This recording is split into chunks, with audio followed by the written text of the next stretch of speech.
Youngsters, how's everybody doing? It is the Matt Murphy Radio Show underway for another day. Happy to have you with us 6 minutes after the hour, almost 7 past 3 o'clock. Thank you for being with us. That's in Middle Tennessee time. We've got a big show for you today, and I hope you're able to spend every single moment with us as we get another week cranked up, another day cranked up. It's Monday, August 3rd, a month cranked up, I guess you would say. I guess, yeah, that's right. Yeah. Dadgummit, hold on. Let's bump. Hold on, I've got to get the hamsters running in the right direction. There we go. Hamsters are currently running in the proper direction. Good afternoon. Welcome, one and all. It is episode 1088 of our gatherings together. I'm very excited about it. I hope you are too. Jackson Williams doesn't seem very excited about the show today. More on that coming up in a moment. Ken Weaver always thrilling us with a smile on his face and the news in his heart, and he will join us from time to time in addition to the 2 times we get to hear him at the top and bottom of every hour.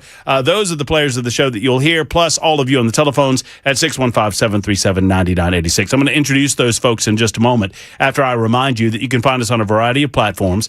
Obviously, we're on the FM dial. That's 99.7 to be precise. 100,000 watts of blowtorch power all throughout Middle Tennessee, from Alabama to Kentucky. I like to say coast to coast and all points in between. You can also find us on any number of podcast platform positions. TuneIn, Spotify, iHeart, our own app, Supertalk 99.7 WTN. Take us wherever you'd like us to, wherever you'd like to go. You can take us with your smartphone or your laptop computer, and we would appreciate you doing that. And then, of course, there's Talk TV, YouTube, Facebook, Twitter, Twitch, Rumble. Hello, YouTube, Facebook, Twitter, Twitch, Rumble. We invite you to go over there to Talk TV. Oftentimes, there are things that we do on the radio side of things that you don't understand because these are visual aspects to the program that we incorporate from time to time, whether they be video or video components along with audio. And you get a wonderful viewing experience, at least I hope, as wonderful as it can be with this ugly mug looking back at you. I've been described as the Honey Badger of Supertalk 99.7 WTN. Honey Badger don't care. Honey Badger don't care, Ken. Honey Badger don't care. We will go after anything we need to go after. Honey Badger. Have you ever seen the Honey Badger, Jackson? No. This would put you in a better humor, I feel like. Ken, I need to talk to you for a moment. Yes, sir. One, what is it costing people to like and subscribe us on Talk TV? Absolutely nothing, boys. Yeah. Nothing. Not a cent. Not a cent for you to go over there and give us the old thumbs up. You would help our digital footprint when you do that, and we thank you for doing so. But Ken, Jackson's mad at me, and I don't know what to do with it. What's going on? Jackson is angry with me, and he's not having it today. He's very frustrated with today's program, and I just don't feel like he's got it in him today. You know why? It's Matt's fault. I'm sick of it. He's sick of it. I didn't watch my movie, Ken. Oh. And guess who stayed up till 2 o'clock in the morning like an idiot watching their movie, assuming that their counterpart did the same, Weaver? Uh-huh. So at 6:30 today, where we would have Matt Murphy Movie Mayhem review, We're going to have Jackson's Yelling Jamboree. Jackson's Jaw-Jackin' Jamboree. Oh, there you go. Yes, sir. Starring our own Jackson Williams, where he goes off on Matt Murphy for not doing his assigned task over the weekend, not completing his homework, and coming in quite unprepared for the program today. My apologies, Jackson, to you sincerely. The weekend got away from me. I had a decision point last night at about 10:30. That's when I started watching, so I guess you had a decision point, too. And you went one direction, and I went to bed. I knew I should have went to bed. In my defense, I really don't have one, but in my defense, I did tell you about it earlier today. I was really, really hoping, Ken, I did this at. So for those that don't know, Jackson and I, in an effort to, get a little pop culture, Yes, sir. Just some cultural entertainment, Yes, sir. On the program, we assign one another. We watch a movie together over the weekend, and the audience participates in deciding what movie we watch. We were watching 2 separate movies, but we decided to start watching the same one so we could compare notes. And I think it's been a better segment on the show since we've done that. Until today, when Matt did not watch his film. And so this morning, hoping, when did I do it? Hold on, let me find you here, Jackson. I look mostly peaceful. Oh, here it is. Yes, Ken, at 10:53 this morning, I had not heard from Jackson, and so I wrote him a note via text. And the note said, I have not watched my movie. Jackson did not respond.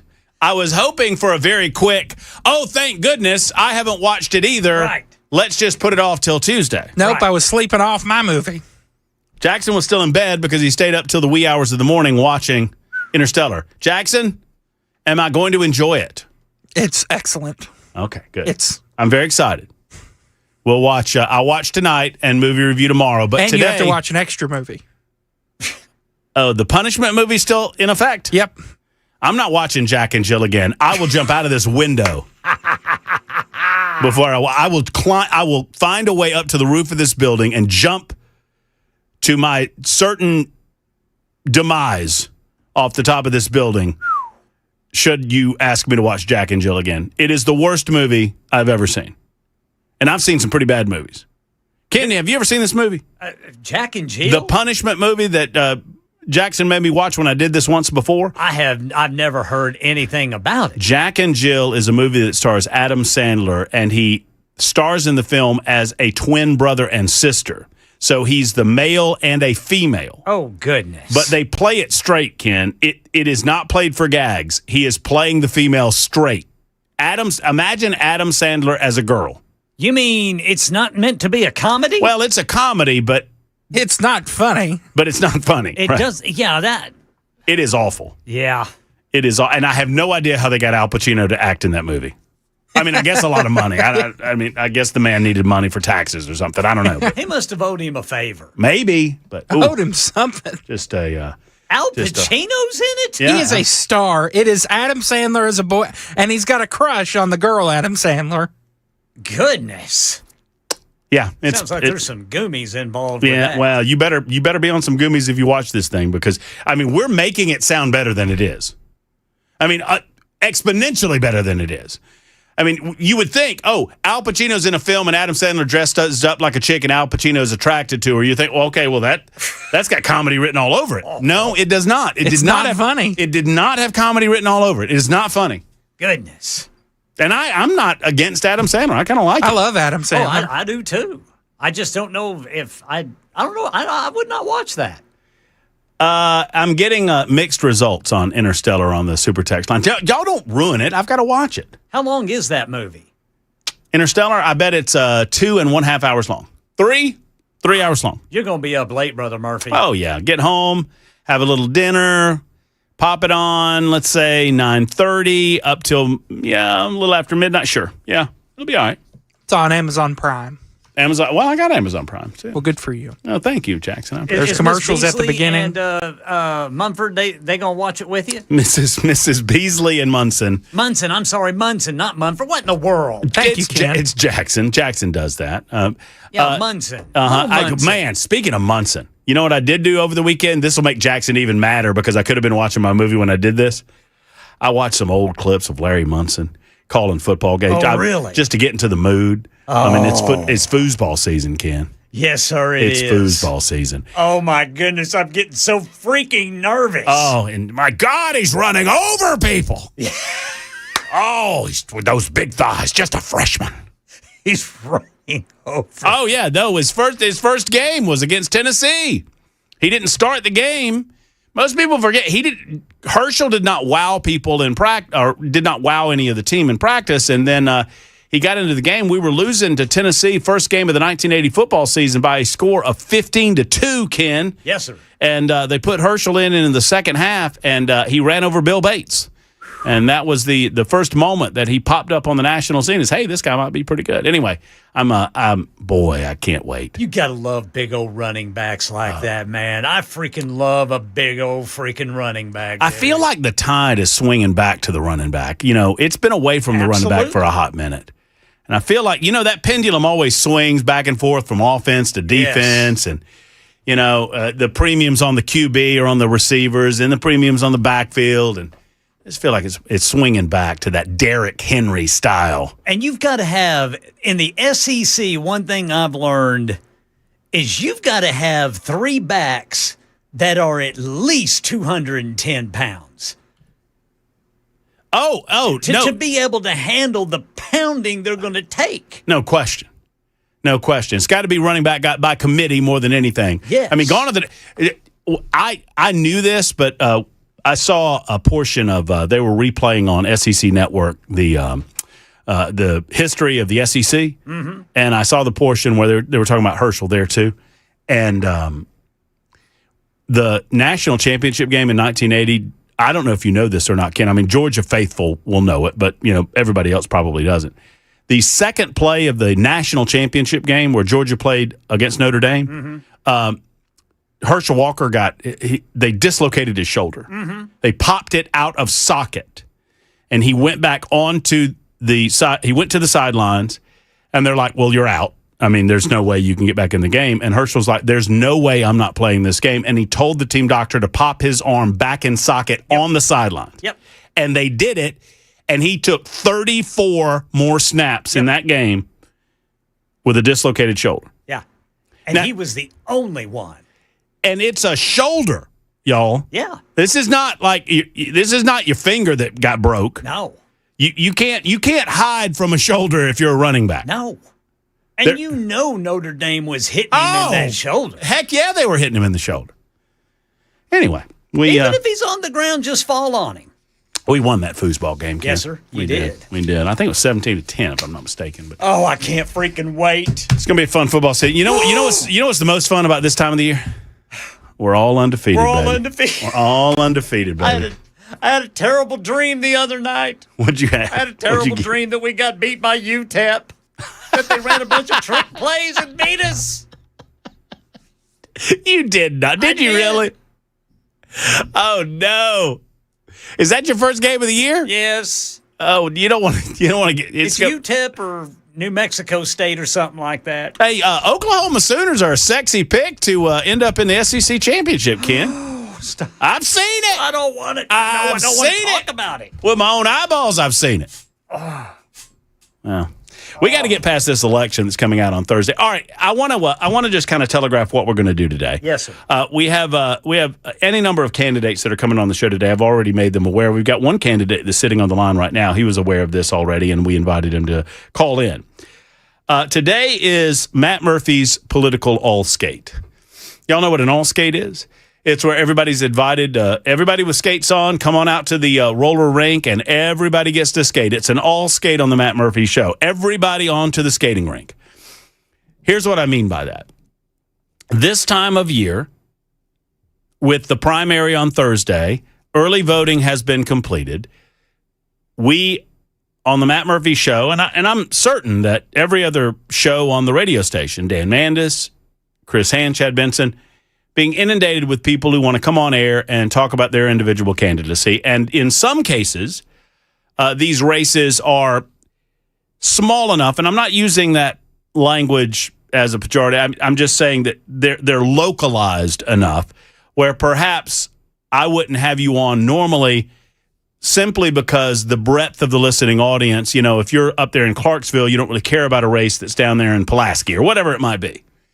But today is your day. All of you political candidates, or if you are a surrogate of a political candidate, you need to call your candidate and let them know I've got a sneeze. Stand by. Excuse me. Thank you, Jackson, for having my back. Appreciate you. Bless you, brother. What are you doing in there? Just working. Getting I'm just getting your checking. slide up. I'm just checking. You looked like something was going on in there important. So here's your opportunity, and thank you, Ken, for saying bless you. I appreciate that. Here's your opportunity. Political all skate. If you are a candidate for political office and you want an opportunity to speak on a 100,000 watt platform where we are also on TuneIn, Spotify, iHeart, YouTube, Facebook, Twitter, Twitch, Rumble, now's your chance to speak directly to your voters. All you have to do is call us on the regular phone lines, and we will take all candidates. I will ask you who you are, what you're running for. I will ask you a number of questions. I am naturally inquisitive and curious about people that are called to public service. Here are the rules. You got 5 minutes to make your elevator speech. And the only thing 5 minutes is your max. But here's the one thing that I have to warn you of. I cannot risk my radio career with boring candidates. So the only rule is don't bore us or we have to let you go. And you know what I'm talking about, people. Y'all know what I'm talking about. So let your candidates know that they have an opportunity, whether it's city council, county commission, county mayor, localized election, all the way up to, if Marsha Blackburn wanted to call us today, now's her opportunity to give us a call. Saw Marsha yesterday, by the way. Saw her at the Jack Johnson event. So 615-737-9986. The only scheduled guest we have, Brent Taylor's going to stop by. He was already in town, and he decided to stop into studio. But if you're a candidate for public office, now's your time. It's a political all-skate on the Matt Murphy Show on Super Talk 99.7 WTN.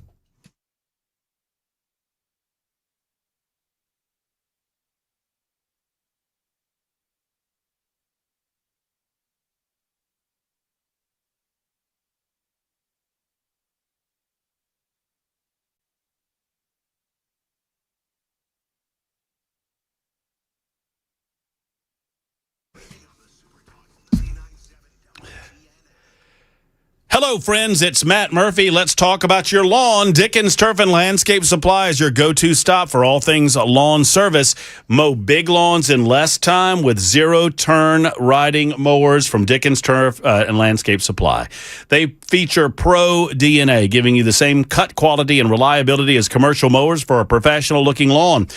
Toro's unique MyRide suspension system will keep you comfortable over the roughest terrain imaginable. Ask them about their great 0% financing offers. Go where the pros go. Dickens Turf and Landscape Supply. Whether you're looking for quality parts, products, or the best service and advice available, they are your one-stop shop, one-stop Toro shop, Dickens Turf and Landscape Supply. 7 convenient Middle Tennessee locations. You're never too far away from one of their stores. Visit them online at DickensSupply.com. That's DickensSupply.com.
Hi, friends. It's Matt Murphy for the Nashville Safe House. You've been hearing me talk about Nashville Safe House for some time. There truly is no better opportunity for you than at Nashville Safe House to find something right for you and your family when it comes to protecting your home, protecting your loved ones, and protecting your valuables. And that, my friends, is what it's all about at Nashville Safe House. They have over 200 safes on the showroom floor. You walk in the lobby area, you'll see some of the biometrics.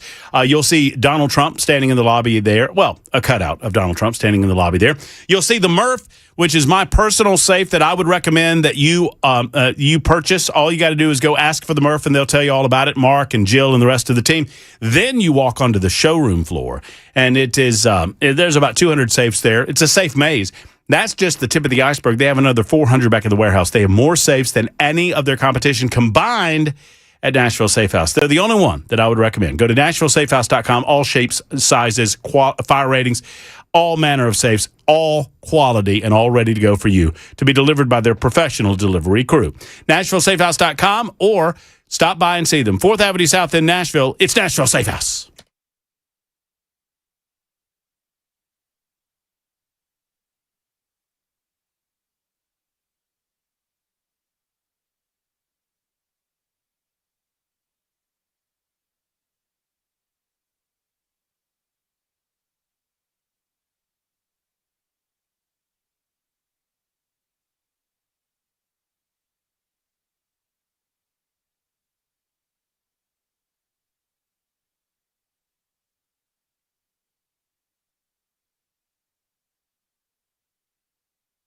Tennessee lawmakers say they're preparing new legislation aimed at all forms of teacher misconduct and abuse involving students. I've got that and other top stories at 3:30 on Super Talk 99.7 WTN.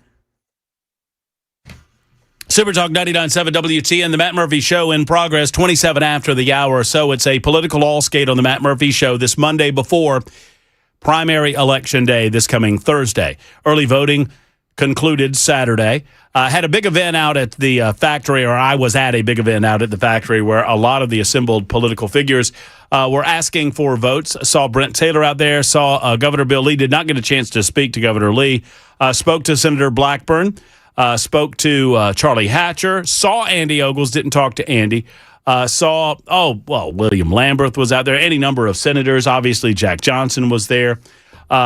Randy McNally was there. I mean, just a who's who within political circles at the Boots and Jeans Barbecue and Beans event. I think I got that right. Glenn Jacobs, of course, took my role. I picked on Johnson and told him that I guess maybe that next year, for next year's event, maybe I can be MC again because, I was MC last year. And Glenn Jacobs took over the role as MC this year, and I guess in election years, you got to call out the big guns. I get it. Matt Murphy's here for your service, Jack. I mean, anything you need out of me, I'm here for you. All right, I don't want to do a disservice to the political candidates that are lining up to speak to you about their individual races, but right now we've got a number of them doing so. We're going to do this all afternoon, and this is our day. I set aside a day during a political season, especially right before the primary. I don't want to be accused of omitting or forgetting about any individual candidates. Some of these races are in a localized area or are of a localized nature. And I admit that, we're broadcasting, we're not narrowcasting. So sometimes those races get lost. This is your chance to remind people that they need to get out and vote and tell them why they need to vote for you. So Jeremy, I see you. Bo, I see you. Butch, I see you. Donna, I see you. And we're going to talk to each of you. We're also going to talk about the socialists in the United States of America, which are getting called out over the weekend. Bill Maher had a great monologue. I like Bill Maher more and more. And Bill Maher is becoming more and more normal as the socialists become more and more crazy.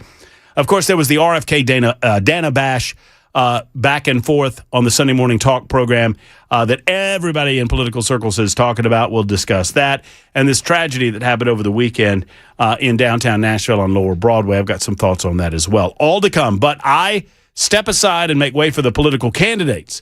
Jeremy will be first up when we return right after the news on Super Talk 99.7 WTN.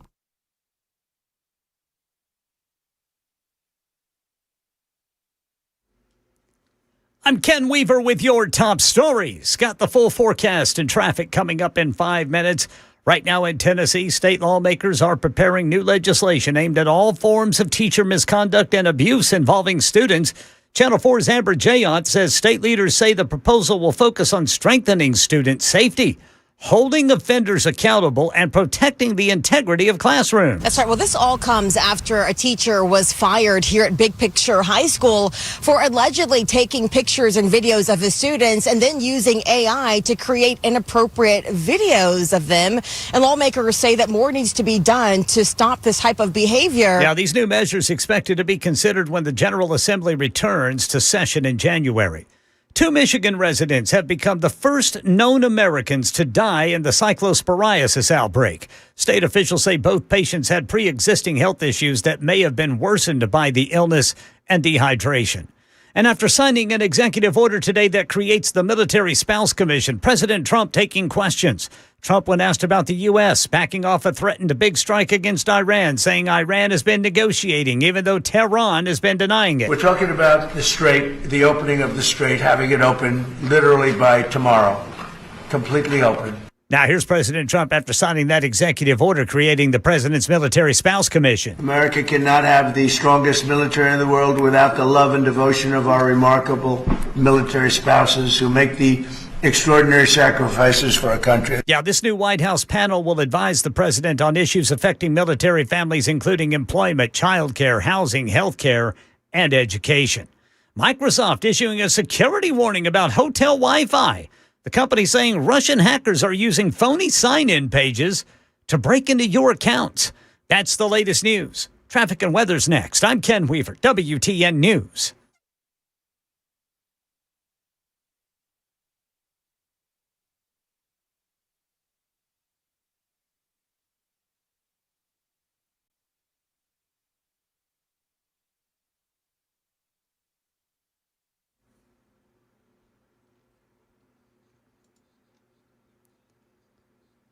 Looks like we picked up a crash on the on-ramp. It's partially blocked. Briley Parkway northbound on-ramp from eastbound McGavick Pike. In Madison, got a crash. Due West Avenue just west of South at Graycroft Avenue. Speaking of Madison, that northbound 65, it is backed up from Goodlettsville all the way to Madison. A lot of that's just due to volume trying to get through that construction. And then it is real slow if you are westbound 440 to go northbound on the North Loop. I'm Ken Weaver.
Super Talk 99.7 WTN. It is an opportunity for you.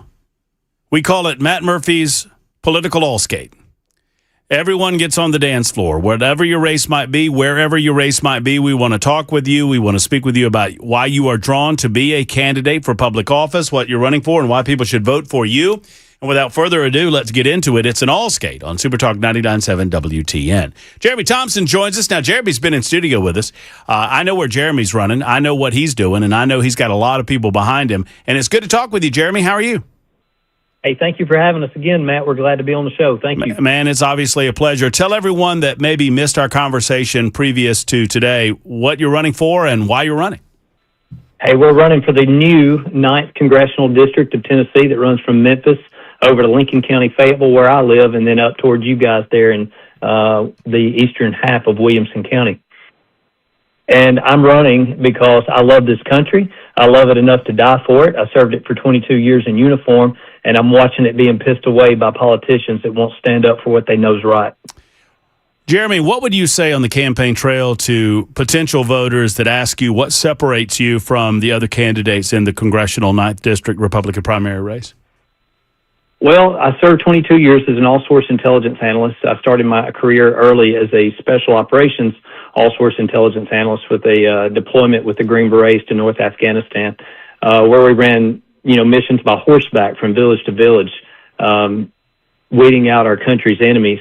And I learned a lot as a young 23, 24-year-old analyst, and I continued to study the emerging threats of our country and the fact that we were being ideologically infiltrated and overrun with things like soft socialism or communism, and now we have this Islamic uprising with the implementation of Sharia law.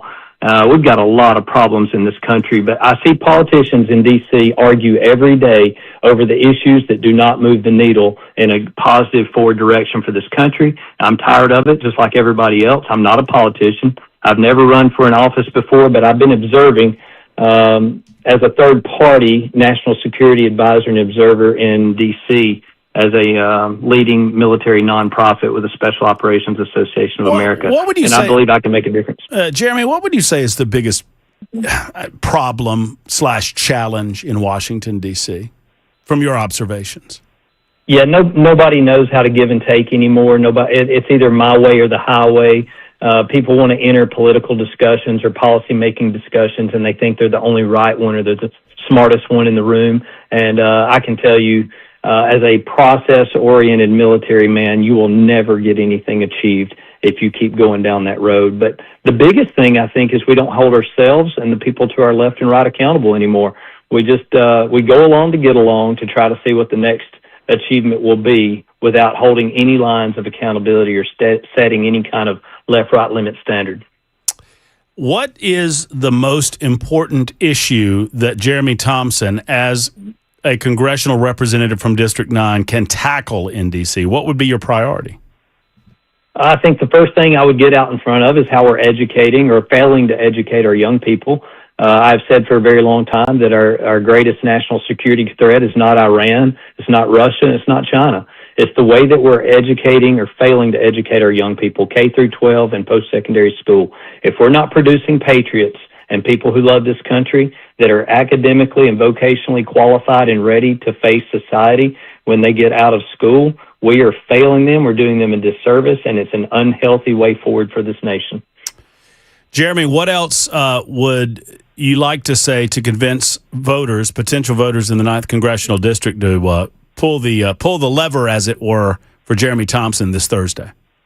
Well, this is what I'll tell everybody listening, is I am the unconventional candidate. I come from an unconventional warfare background, and I believe this can be achieved because I believe America is still worth fighting for.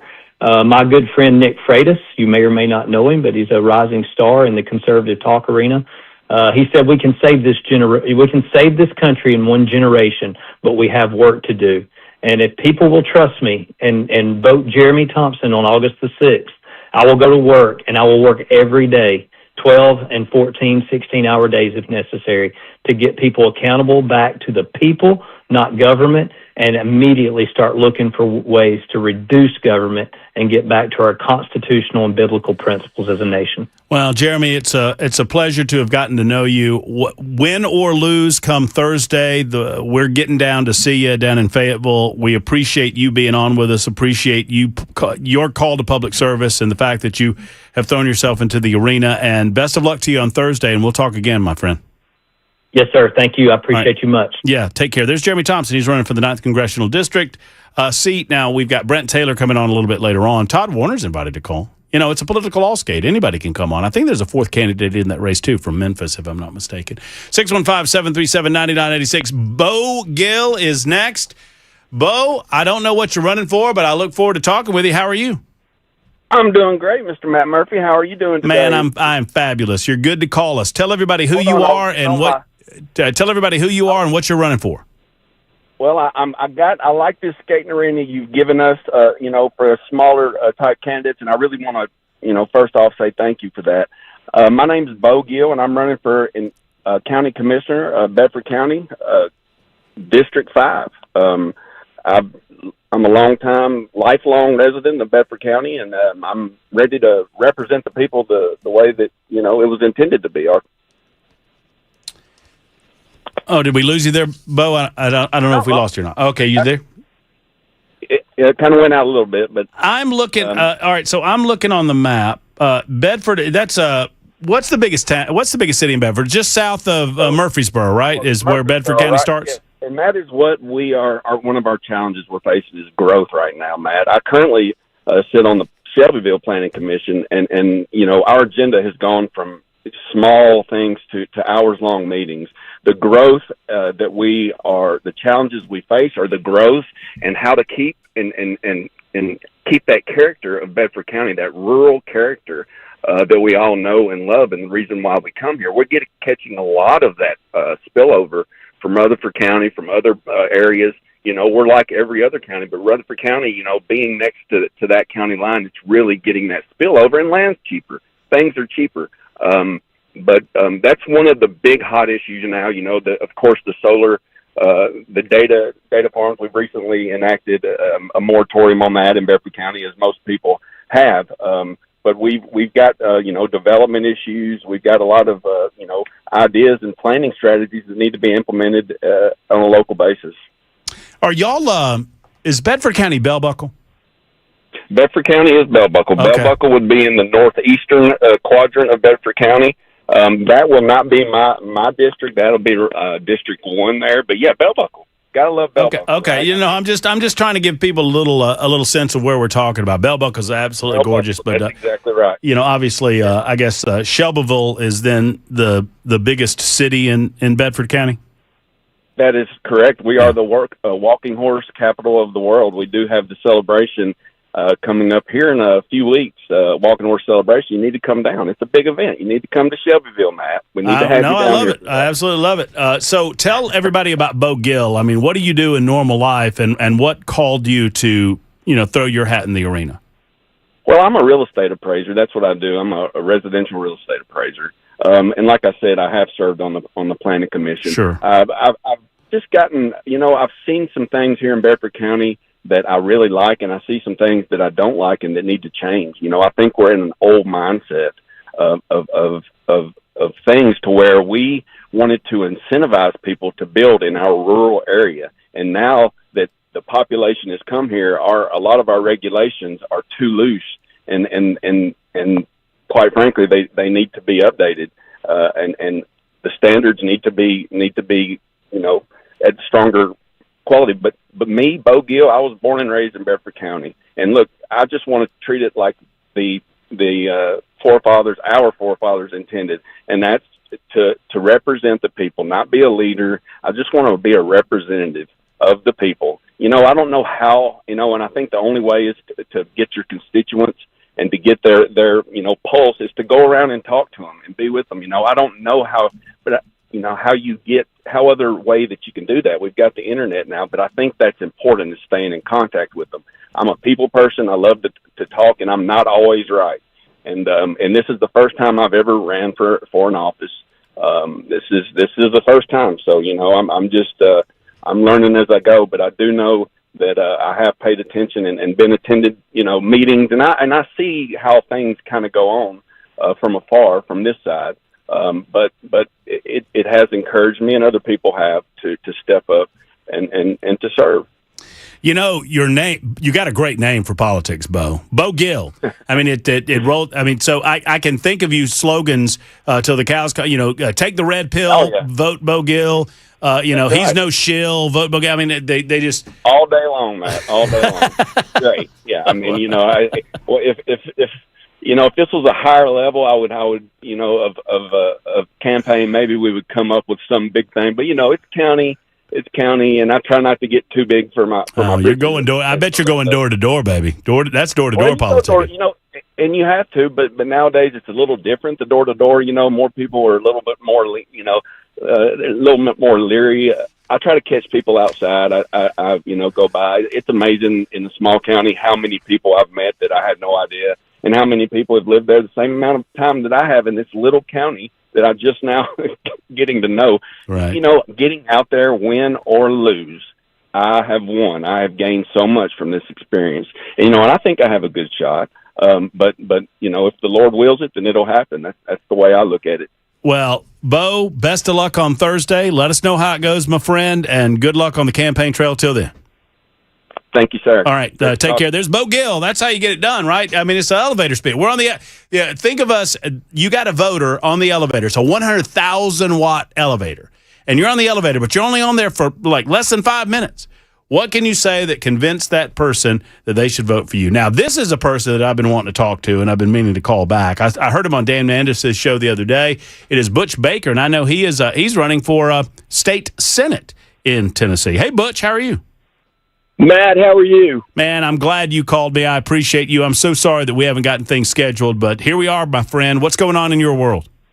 Well, I'm glad I talked to you the other day because I was trying to console you over the window pullover, and there really wasn't much I could do. I felt so helpless, man. I really did. I'm sorry. I'm going to sue the state troopers for putting unlawful window tint on all of their front glass before all of this is over with, Butch, because I've discovered in my anger, I've discovered that they're unlawfully tinting their front windows in the manner that they accuse me of. But enough of that. Let's talk about your candidacy for the Tennessee Senate. Yes, running for state senate in District 17 is Republican conservative Christian. Never run before, not a politician, and don't want to wake up tomorrow morning and be one. I have been in the music business, I think I shared with you, and been very successful. I've been one of the lucky ones. But I've been asked to run before. I didn't think it was the right time. And talking with Mark Pody, Mark had told me he was not going to run. So I kind of started getting my head around it. I talked to the powers that be and prayed a lot about it, got with my wife, and we decided to run. And as soon as I did, then Mark came back out and announced he was going to run. That was kind of strange, but I look forward to serving. I have a servant's heart. My dad was a Methodist pastor for 47 years. My mom, at 86 years old, just rolled off as a commissioner last year, and so I watched both of them with servant's hearts, and I think that's what I learned in my life, and that's what I want to do, Matt. Butch, you brought up a lot there in a couple of minutes, but so I just want to reiterate, and Mark Pody is a nice guy, but you were called to public service in part because he indicated to you that he was not going to be running again. Completely accurate, and he was on with Dan and told that story to be the truth the other day. Yeah. So I should say this: Mark Pody is a nice man. He's been there 16 years if you count all the years in the assembly, even though he said he would only be there for term limits. He rolled into his third term and fourth term in as a representative, and now he filled out the last year for May Beavers and then ran 2 more times. Look, I voted for him, but he, after telling me that he felt like his time was up, he'd done everything, and then that made me jump in the race. I'm so excited about being in this race. We've been so encouraged by so many people, and so I look forward to serving. Butch, how can folks find out more about your candidacy? Where's the best place? It's pretty simple. It's just butchbaker.com. My cell phone is there. People call me all the time, and I answer the phone, and they say, "You answered the phone." I said, "I thought that's what you wanted me to do." So I love to talk to people all across. I don't ask them if they have an R, a D, or an I at the end of their name. I just ask them what they want to talk about, and so it's been great, Matt. It really, really has been.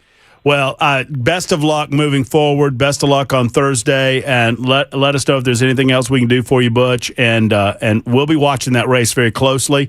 And win or lose, be sure to call us back. And you got a friend in Super Talk 99.7 WTN and the Matt Murphy Show, my friend. Thank you, my friends. Right. Great talking to you. If God wants me to do this, He'll make a way. There's Butch Baker. He's running against Mark Pody in that district, and it's pretty well documented. I know Dan has covered both sides of that story. Pretty well documented that Mark was considering not running again. Butch threw his hat in the ring. Mark reconsidered, and there we are. And Butch feels compelled to continue down that road and down that race. And I would encourage you to weigh that case carefully, because I think Butch is a nice guy, and I like Mark Pody as well. 53 after the hour. That's how we get it done. It is a political all skate on this Monday before the big election. Thursday, don't forget, Thursday, Hop Springs. More on that coming up in a second, because, man, oh, man, it's going to be a big party, and we want to see you there. You're not going to come for me. I get that. You're not. You might come for Ken Weaver, but you're sure as hell going to show up for Jackson Williams. You betcha. And Williams is going to be there with bells on. Hop Springs, Murfreesboro, Thursday. With bells? Yeah, with bells on. Bell is coming too? I don't think, not that bell, like bell. The ding, ding, ding, ding. We got to get you some bells. No, not balls. Bells. Bells. Those bells. I think you're saying bells, not balls. Bells.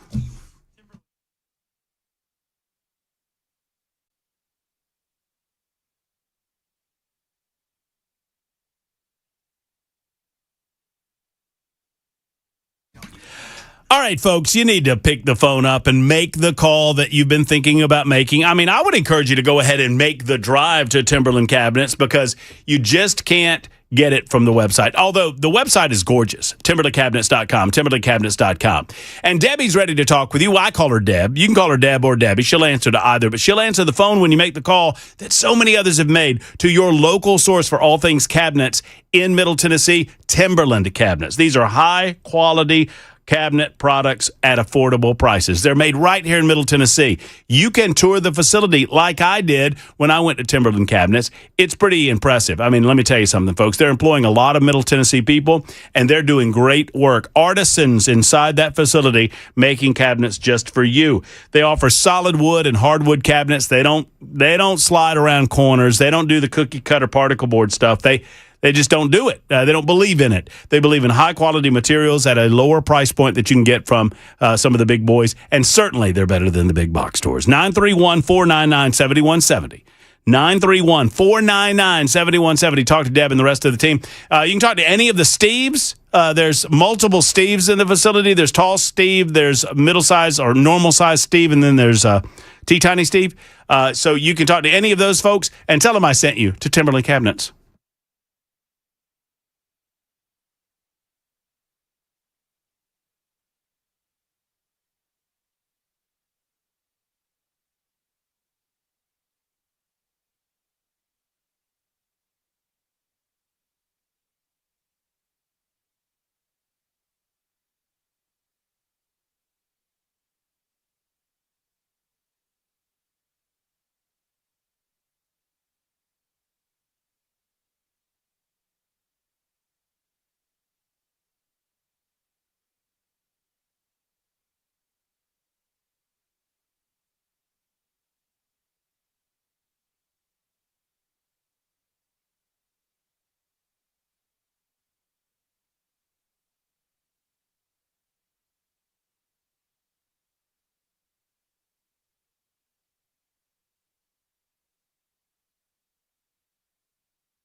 Friends, the mortgage rates that you're hearing about from time to time, they go up, they go down. It can be a scary prospect to try to buy during this time when there's so much fluctuation going on. A calming presence in this is Accurate Mortgage. Mike and his team at Accurate Mortgage calm me down. I mean, they help me understand the do's and the don'ts of purchasing a house in Middle Tennessee during this time. And we love the house that we bought. We love the rate that we received. We love the price point of the house. And all of those factors combined can lead you to perhaps a home purchase of your own. Or maybe you're thinking about renovating your current situation and building on to your home. Maybe you're adding to the family. Perhaps you're looking to leave the current home you're in because you're downsizing. You're an empty nester. Or maybe it's debt that's concerning you. Maybe you've got some high interest credit card debt that you're trying to eliminate out of your life and you want to refi to do that. All of these are very worthy options, and Mike and his team at Accurate Mortgage are ready for you. Unlike the big online lenders, you're not just a number to make a quick buck. They're going to do something for you only if it's in your best interest. They will never advise a loan that doesn't make sense for you financially. That's their guarantee to you. Go to AccurateMTG.com, AccurateMTG.com. Accurate Mortgage, I strongly recommend them, and I hope that you do to your family and friends. Accurate Mortgage and MLS 129944. Rates and terms subject to change. Equal housing lender.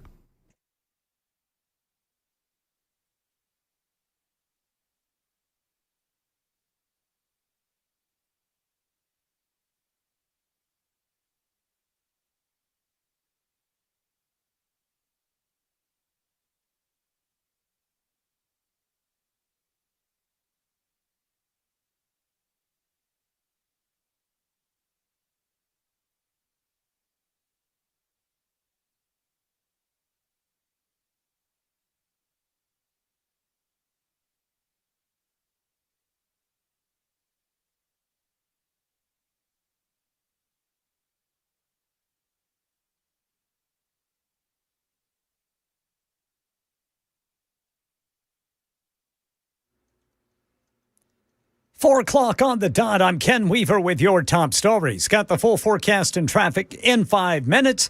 And as students head back to school, Tennessee lawmakers are renewing efforts to crack down on teacher misconduct.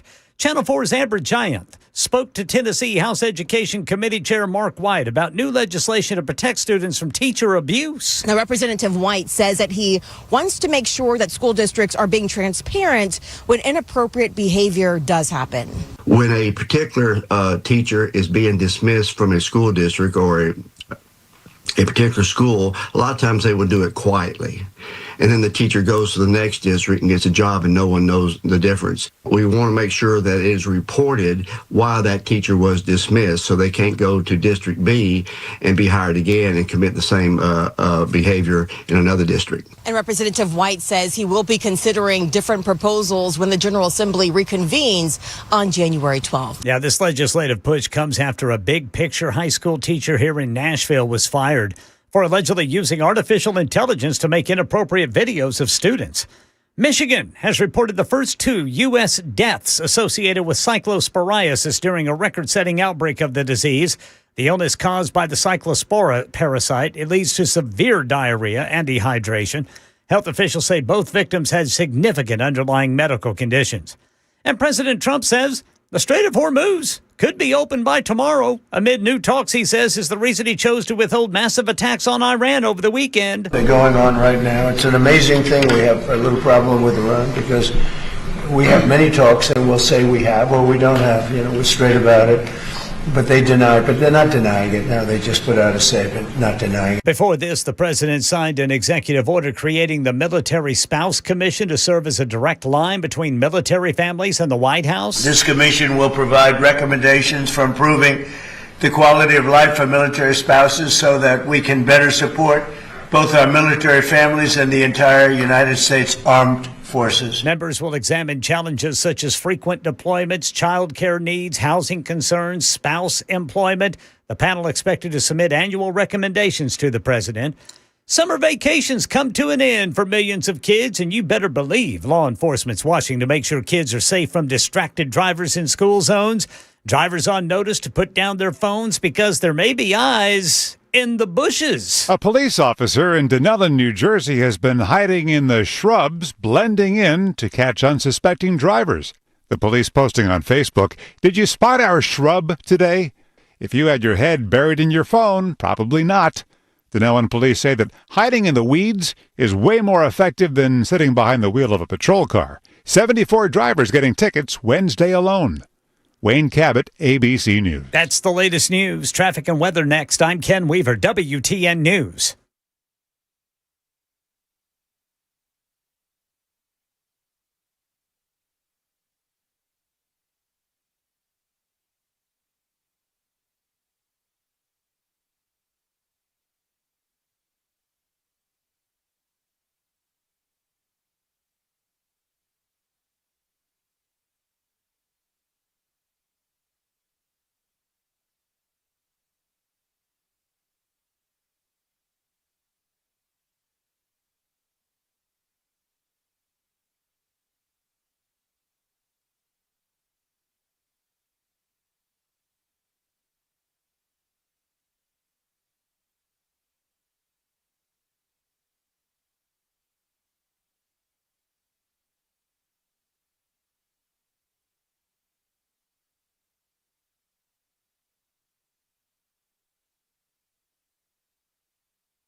All right, starting to get some crashes piling up now over by Vanderbilt, 21st Avenue South at Blakemore Avenue, Wedgwood Avenue. In the Gulch, 40 eastbound at Demonbreun.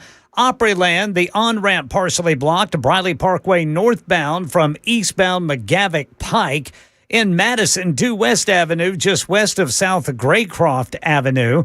And looking over here at Cedar Hill in Robertson County, we got a crash on the left shoulder, 24 westbound past Maxey Road. And in Williamson County, we've got a wreck, 840 eastbound near Carters Creek Pike. I'm Ken Weaver.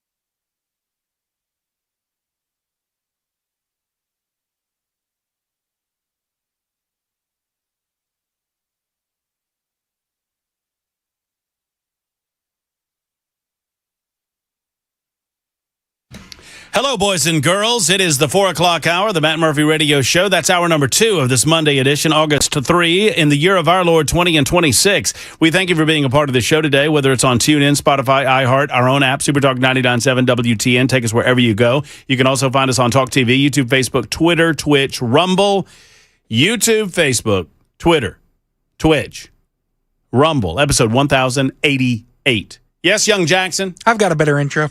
You do? 408, the Matt Murphy Show. Matt Murphy still has not watched Interstellar as he was supposed to over the weekend, and me and Ken got Frosties. Oh! What do you mean you got Frosties? Me and Ken just enjoyed a delicious Frosty. Ooh. Want me to bring you one, Brother Murphy? No, he didn't get one. Only good boys get them. Excuse me. There are Frosties? There are Frosties. I've had one. And Ken, what flavor did you get, vanilla or chocolate? It looks like chocolate. That's chocolate. Uh-huh. I'll get you one if you want, Brother Murphy. So you're saying there's Frosties in the building? Yes, Joseph brought me one, and it directed me to the break room freezer for Ken Weaver to get one. There's a Frosty right now in the break room freezer? Yes. There's several. Brother Murphy's going to go. It's in the freezer. So Matt has abandoned us. Ken, what do you want to talk about? Football? I'll talk about football. Football. So, I was going to ask you this. What's up? All right, so the Titans got rid of some defensive players, but then added some on the. It looks like they're beefing up the defensive line. Good move or bad move, Brother Jackson? Good move because they fit what Robert Saleh wants to do more. Ah, okay. A little bit more aggressive. You got a spoon there? Hey, guys. Yeah. There's Frosties in the break room freezer. Y'all see these? Just got me one. How about that? Thank you, Wendy. You redheaded vixen. Yeah, man. How about it? Come on. Were there vanilla? I didn't even look. There were vanilla. I was a little bit worried about abandoning my post. Abandoning your radio show? We were talking about football. Oh, were you? We were doing sports on the News Talk station. I just had a fella tell me on the, because I referenced watching a little Herschel and Larry Munson over the... when you should have been watching Interstellar? When I should have been watching Interstellar. And two things. Number one, yes, I'm aware that Larry worked at Vanderbilt prior to going to the University of Georgia. He was in Nashville for a good amount of time. We swiped Larry from Nashville, Tennessee. So some folks of the older generation remember that back in the 60s. Wouldn't have been able to take him from Knoxville. Back in the 60s. No, probably wouldn't have gotten him from Knoxville.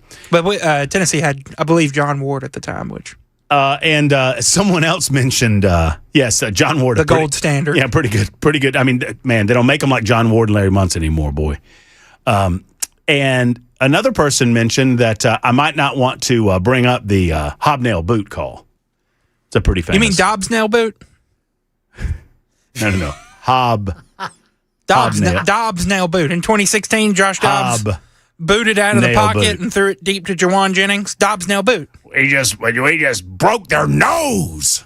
We just crushed their face in. Was Larry Munson on the call when Josh Dobbs did that? No. Larry Munson, I think, was dead by then.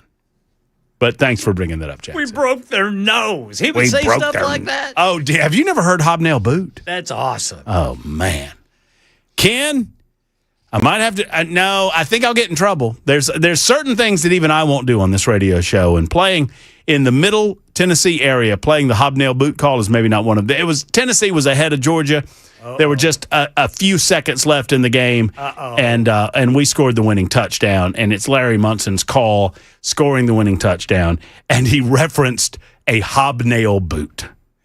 We just stomped on their face with a hobnail boot and broke their nose. We just crushed their face in.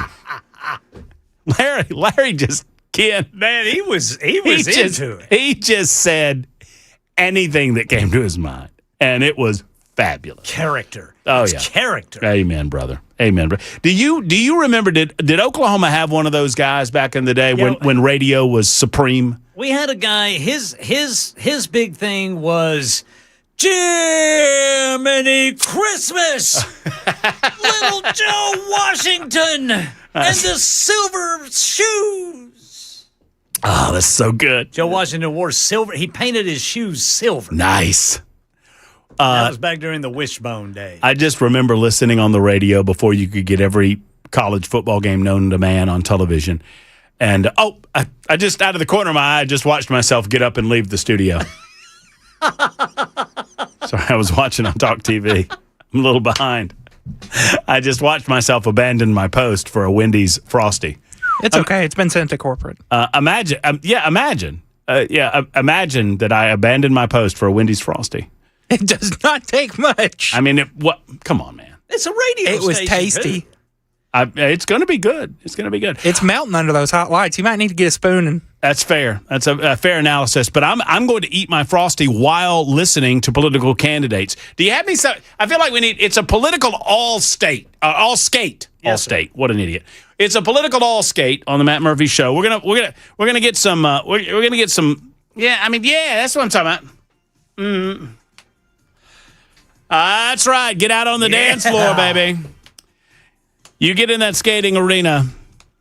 Yes, sir. Remember those fellas that could skate backwards? I was always jealous. Yeah, I never could. Nah, me either. Yeah, there's a couple skate, and then there's the all skate. Everybody on the dance floor. It's an all skate. If you are a political candidate and you want to get the word out, now's your day. Today's your day. Now's your opportunity. 615-737-9986. 615-737-9986. That's right. So with that in mind, we'll go directly back to our telephone calls. David Morgan is a candidate for public office, and David Morgan joins us right now. Hey, David, how are you? Hey, I'm doing great, Matt. I appreciate the opportunity to speak today. Well, it's our pleasure. Tell us who you are and what you're running for. Man, I'm been the county executive in Lawrence County for the last 4 years, and I'm running for re-election. And I'm a pastor. I'm a father of 5, and married to the most beautiful woman in Tennessee. Her name's Stephanie, and we farm a little bit of ground here in Lawrence County, and we also serve the county as county executive. We've had an incredible 4 years, and looking forward to the opportunity to do it again. You know, this might demonstrate my ignorance more than I want to admit on my radio show, David, but what is a county executive? What exactly is that? So it's also called county mayor in most counties in Tennessee. Oh, okay. So you're, okay. Yeah, it's on the executive branch of government. The legislative branch is the commission, and I am the CEO of the county for all the county department heads that aren't elected, and then I'm the CFO of the county according to state constitutional law. My responsibility is to present a budget, and the commission passes that budget, then I manage that budget with all of my different employee base and all the other things that go on in the county. Is Summertown's in Lawrence County, right? Yes, it is. Yeah. Summertown, yeah. Well, I was just up there this weekend at Meet the Eagles. We built them a new football facility. Well, they just started football about 10 years ago in Summertown. They never had it there at their high school. So anyway, got to celebrate on that new field last year and open that up. It's one of the good things we've been able to do over the last 4 years. How has growth been in Lawrence County over your term as? I mean, you're currently the Lawrence County county mayor, if you will. Yes, I am. Yeah, okay. Yeah. Well, hey, growth has been steady here. We've had a good growth rate that we can balance and we can manage, and we've been able to, in every measurable metric, we've seen incredible growth and progress in our county. But we're also thinking ahead and planning because, Middle Tennessee is not becoming less of a destination for a lot of people in the country. They're coming here because we've had great fiscal policy for decades, and we've been conservative, and our way of life here and our culture here is important, and fighting to protect that is why I got involved. I want this place to be like it was when I was growing up here from all my children and grandchildren. So. Tell me, is there a story behind the Amish presence in Lawrence County, or did they just naturally gravitate to that part of Tennessee? How did that happen, or do you know? Yeah. So, man, it was several decades ago. It was an older order of Amish. Of course, one of the challenges for Amish people in any Amish community is becoming too modernized or commercialized, and so the northern Amish, a segment of them broke off and came down here in the south. This is actually the largest Amish community in the southeast United States, and it's the oldest order of Amish in the world. And so right here in Lawrence County, you'd be amazed by how many tourists we have and what kind of effect it has on our economy here. And we love the Amish in Lawrence County. I've got a lot of Amish friends. As a matter of fact, about 15 years ago, me and an Amish friend, we both had the same number of kids. I think we both had 2, and I thought I was really doing something, having 3 more, and having 5, and then I went to visit him a couple of years after my 5th one, and he already had about 8 or 9. So now I think he has 12 or 13 kids. So. Well, I mean, I can't keep up with the Amish, brothers. What I'm saying, I can't keep up with Amish. I'm a recent transplant to Murray County, and so I've gotten to know Lawrence County a little bit better. I actually just visited Lawrenceburg on my motorcycle a few weeks ago. I took a ride out there and toured around Lawrenceburg, and just the presence of the Amish, in and around the community. I just was compelled to ask, what's the most. I think Lawrenceburg debated data centers. I imagine that's been a pretty hot topic for you guys locally. What else is out there? What's going on? Oh, yeah. We've had the data center debate has been huge for us, and we are getting a small-scale data center here in Lawrenceburg, and it turns out that looks like we're going to be able to manage that just well. But, I think the biggest challenge facing Lawrence County over the next decade is managing growth without losing who we are, our personality, and our way of life. And so we're seeing more and more interest coming for industry. I just signed into law last week the lowest property tax rate in the history of our county, which is great. We're at a 1.48% property tax rate. So that's huge, but that's also going to attract people. It's going to attract industry. It's going to attract business, which is good, but we've got to just be able to balance those things. The blessings of all those things are great, but also the growth can be something that we've got to be able to stay ahead of for our schools. How big of a city is Lawrenceburg?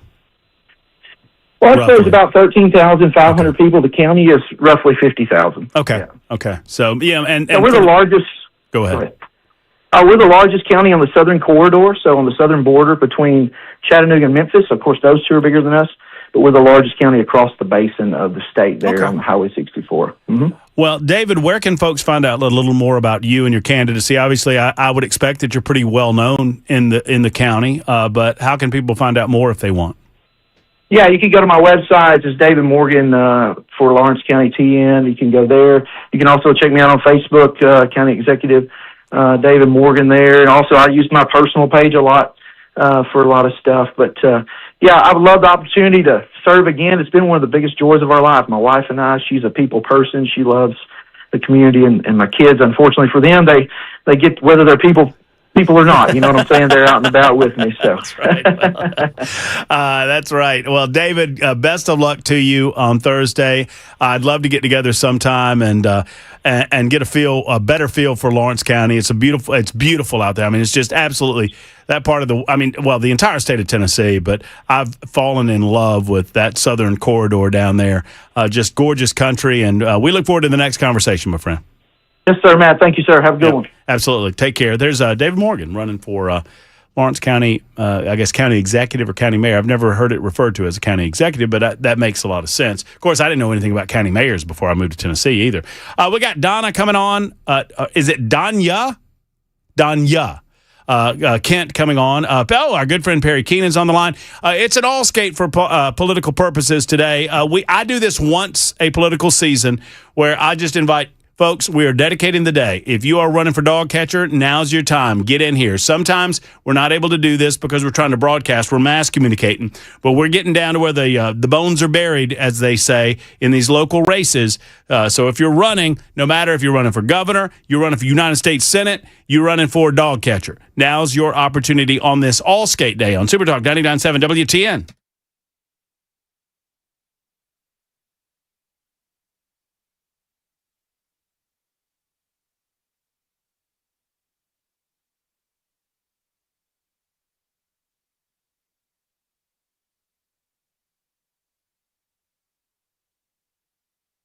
Hello, friends. It's Matt Murphy, and let's talk for a moment about the Tennessee Men's Clinic. The Tennessee Men's Clinic is, simply put, the place you need to go, man, for all men's-centric health issues. Now, all health issues can be discussed. They focus and specialize in intimacy, in relationships, in sexual health for you fellas. Guys, this is 2026. It's not 1976. What are you waiting on? If you have found that there's a little inactivity in the bedroom, if that's because you just sometimes can't feel it when you want to feel it, well, it's time to get with the program and contact Tennessee Men's Clinic. Don't trust these online locations. You don't know what you're getting out of the mail. You don't know if they're advising you properly. You want someone that can look you in the eye and say, this is what we believe is going on. Not that we believe it's going on. We know it's going on because we took a little blood work. For less than $100, they'll give you that initial consultation. And men, there's no shame in this game. Let's get to it and get back in the game with Tennessee Men's Clinic. And there are no excuses when it comes to locations, because there's one in Nashville, there's one in Cool Springs, there's one in Clarksville, and now brand new location in Murfreesboro. Let's get to it. Same telephone number for all 4 locations, 615-208-9090, 208-9090, online, TennesseeMen'sClinic.com.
Hello, friends. It's Matt Murphy. Let's talk for a moment about the one and only Glock Store, specifically about the big event that we've been telling you about for several weeks now. It is here, Saturday, August 8th, this Saturday from 9 until 6. It is O-Site Day at the Glock Store. O-Site reps will be on site with a complete line of O-Site optics on display and ready to go.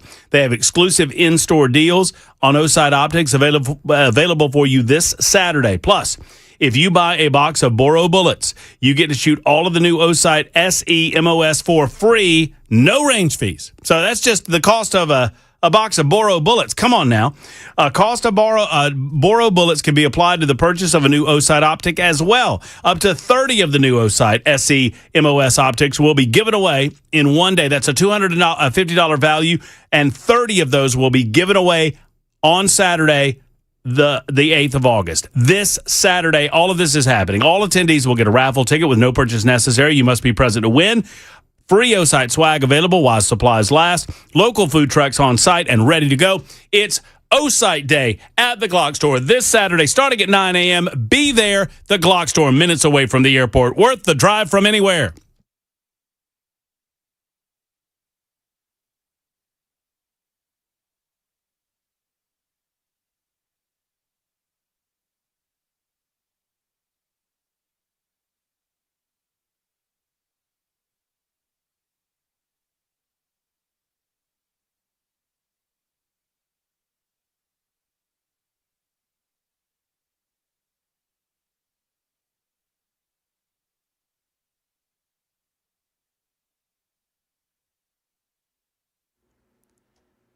Tennessee education leaders pushing for tougher standards to protect students from teacher misconduct. We'll tell you about it coming up at 4:30 on Super Talk 99.7 WTN. Super Talk 99.7 WTN. What do you think Frosties are made of? Milk-based product. And chocolate. And freedom. I mean, they're good. They're tasty. I don't drink milk, but I'll have a Frosty, and I'm enjoying one right now. What isn't this in Radio 101, Ken? Isn't it in the first documentation that we got when we were fresh off the boat and we were going to the radio station? We'd never done radio before in our lives. One of the first things they tell you, right, is don't drink milk. Yep. Mm-hmm. And we just did. Did you drink some? Did you have some? Well, I didn't drink it. I ate it. Yeah. Yeah. And now, at least for me, I don't know about y'all, but got a nice throat coat going on. Yeah. And that's normally reserved for the morning show. Yeah. I'm full. Yeah, Mandis likes that throat coat. I think it's something different there. 615-737-9986. Okay, we're trying to get the internet stream back up and running. People on the web are saying that they lost the stream. I don't know if that's true or not. Maybe it's just y'all. We're looking good from our end, so y'all let us know. I don't want to rush Don. I tell you what, Danya. I think I'm pronouncing your name correctly. Is your name Danya? Yes, it's Danya Kent. Danya Kent. It's like Tanya with a D, and then it's Kent, like Clark Kent, like Superman. So, is there a story behind the name Danya? I don't think I've ever heard that name before. Oh, well, congratulations. You're welcome. No story. My dad raced cars. He had a friend, his name was Eric, who was married to a woman named Danya, and my mom liked her name so much that I was named after her. And I'm not Russian. People claim that I'm Russian, but I'm not. So Vladimir Putin and I are not friends. Yes, comrade. I can hear it now. Danya. Yeah. Yeah, for sure. Danya, what are you running for? I am running for county commissioner for District 5 in Sumner County. And tell us a little about your background. What led you to public service? So much. I don't know where to start, other than the fact that I started going to the library board meetings in Sumner County where they were putting the explicit materials in the children's section of the library. And when I found out that the county commissioner who is in office right now, that I'm running for his seat, he helped vote those people in office that kept those books in that area of the children's library, it just made me angry.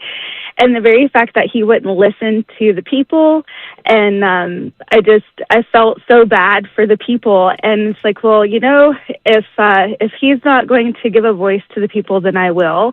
And he's against term limits, and I'm for term limits. He's voted 13 times against term limits just to go on the ballot for us to even vote on it. And that's taking my voice away. You're taking my very right to have a vote, and I don't know, I'm just very passionate about injustice, and I feel like that's really unjust to the people, and I feel like the people deserve a person that they can look to help have their voice. That's what is the, if you were honored enough to be elected to serve Sumner County, what are the priorities that you are bringing to the post? What is most important? I mean, you mentioned the library, and that's obviously a big deal. And I feel like they've gotten their hands wrapped around that situation. But what more needs to be done in Sumner County right now? I mean, growth is a big conversation point. Huge. Yeah, growth, and the fact that where I live, the county granted us water, they granted us water from the river, and there's all kinds of issue with that. And so we have a water issue, we have a growth issue. The city can sell county land, and the county doesn't have a say on how much the city sells. And I really feel like that's important. I feel like if you are a county commissioner, you should be able to defend the land a little bit better and harder and vote for those things, and vote in favor of the land, because once the land is gone, you can't replace it. You can't get more of it. You can't grow more land. Once it's gone, it's gone. So for me, it's I live in a farmer town. Everybody farms, or they used to. Now they're getting pushed out and being bought out, and it's just really sad. My kids, I look at them and I'm like, they're getting priced out of the county, right? I got priced out of Hendersonville, and I had to move from Hendersonville to Portland, which is not a bad move. And it's beneficial for my children to live in the country, but it's no longer country. It's moving into a city. And it's like, well, why do you move to the country? Get away from the city.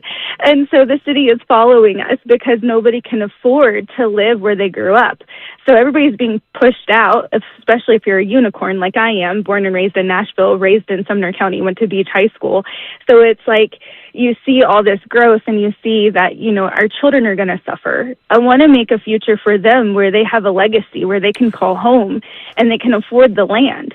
Right now, nobody can afford it. Your children are going to have to stay with you forever and ever and ever, and they're never going to be able to move. Danya, how old are your kids right now? My oldest is 17, and he's joining the Army when he graduates. That's awesome. And then my twins are 11. So, yeah. See, Danya wants to serve her county and serve her community so she can get her kids out of her house. That's what I'm hearing. So the kids can afford to go move out to where they want to live and get the heck out of Dodge, right? I mean, well, cost of living is so crazy, and every time you turn around, somebody is raising taxes and, putting tax on more food, and it's just like, okay, that's great. I understand the cost of living, but why can we not have a Dave Ramsey budget? You know what I mean? Let's have Dave Ramsey come in and put us in the black, right? And I feel like if everybody had a Dave Ramsey on their on their board, they would be on a financial spending freeze, which I feel might be great. Danya, this is an absolute pleasure to speak with you. I'm running out of time. Ken Weaver's waiting for the newscast, but tell us how folks can find out more about your candidacy.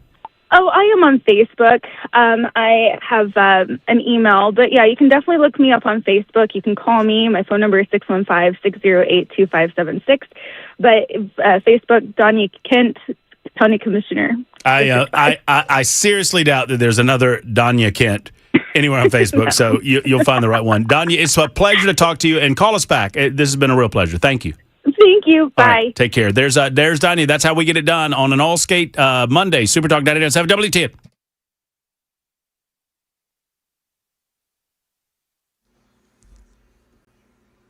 I'm Ken Weaver with your top stories. Tennessee education leaders pushing for tougher safeguards to protect students from teacher misconduct. Lawmakers announcing plans today to develop legislation that targets what they describe as all forms of inappropriate behavior and abuse in schools. Channel 4's Amber Giant says the move comes after recent high-profile incidents, like a Big Picture high school teacher in Nashville allegedly using AI to make inappropriate videos of students. And it follows several student protection laws already approved in recent years. Now, in recent years, the Teacher Code of Ethics was updated, which prohibits teachers from having a relationship with students within 12 months of graduating or leaving the school. And the legislature also passed the Tennessee Anti-Grooming Act, which enhances penalties for any adults who sexually abuse a minor. New proposals to be reviewed in January. Michigan health officials say 2 people have now died after contracting cyclosporiasis, marking the first confirmed U.S. deaths linked to this parasitic illness that causes explosive diarrhea. Both had significant underlying health conditions, and officials say dehydration may have contributed to their deaths. President Trump launching the President's Military Spouse Commission, calling it a long overdue effort to support military families. The commission will study issues impacting spouses and children of service members and recommend possible solutions. The commission will develop suggestions to address particular challenges in housing, employment, healthcare, education, childcare, and just about everything else you can think of. Microsoft issuing a security warning about hotel Wi-Fi. The company saying Russian hackers are using phony sign-in pages to break into your accounts. Here's ABC's Elizabeth Schulze. In a new alert, Microsoft is warning that it identified widespread compromise of Wi-Fi networks at hospitality-related organizations. Russian-backed hackers will use hotel Wi-Fi networks to target travelers. The hackers create these fake pages that look like real Microsoft 365 logins. Then they'll steal your credentials or send malware. That's the latest news, traffic, and weather next. I'm Ken Weaver, WTN News.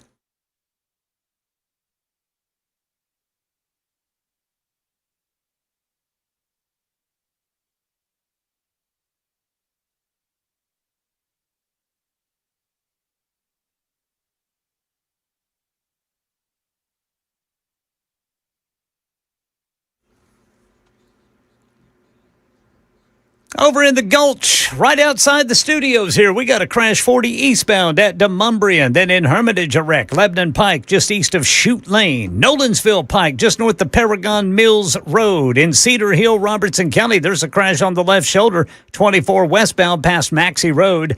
And in Williamson County, a crash, 840 eastbound near Carters Creek Pike. I'm Ken Weaver.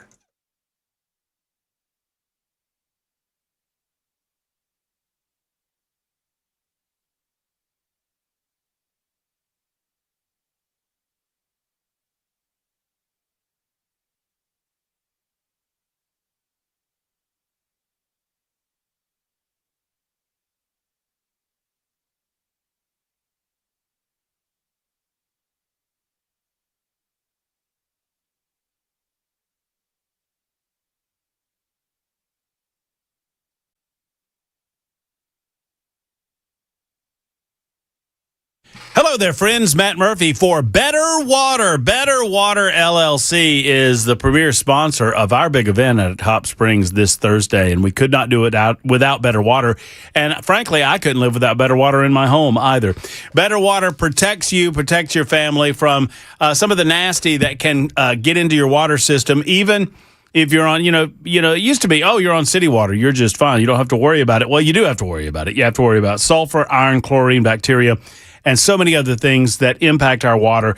Better Water offers a full range of treatment equipment, from reverse osmosis filters and units like I have under my sink in my downstairs kitchen area, water softeners, specialized filters, UV lights, you name it, they do it. Better Water LLC. Better Water treats the coffee shop, they treat the hospital, and they want to treat you. Whether it's bathing, whether it's washing your clothes, certainly cooking and drinking, you need to make sure you have pure water. Better Water makes sure of that. They are the original Maha water system from 1971. Secondarily, they're the premier sponsor of our big event at Hop Springs, and we thank them for that. They're bringing you on-site location watch party, election night watch party, brought to you by Better Water LLC. 615-355-6063. 355-6063 for our friends at Better Water LLC.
One of my favorite things to do come election time, our Matt Murphy Super Talk 99.7 WTN Political All Skate.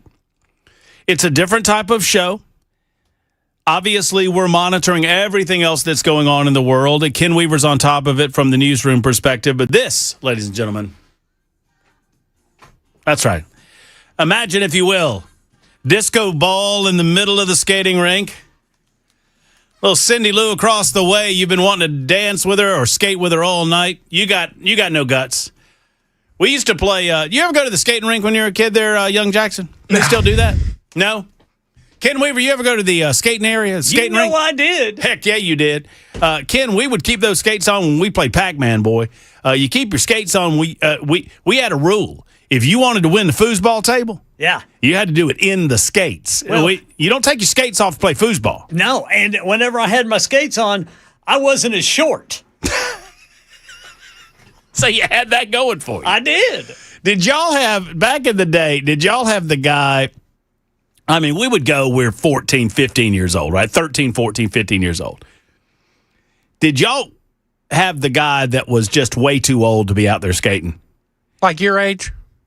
No, not like your age. Shouldn't have been with a bunch of kids. Shouldn't have been with a bunch of teenagers, but there he is. He's skating. He's doing the duck. Oh, got a disco outfit on and everything. Oh, yes. Oh, could skate backwards. Yes. And would at the time when you're 14, you think he's like 40. Right. When he's really like 25. Either that or may have been 18. May have been 18. But one way or the other, way too old to be teaching 14-year-old girls how to skate backwards. He was like Wooderson in Dazed and Confused. All right. That's what I love about high school girls, man. I keep getting older, and they all stay the same age. What is that? Yeah.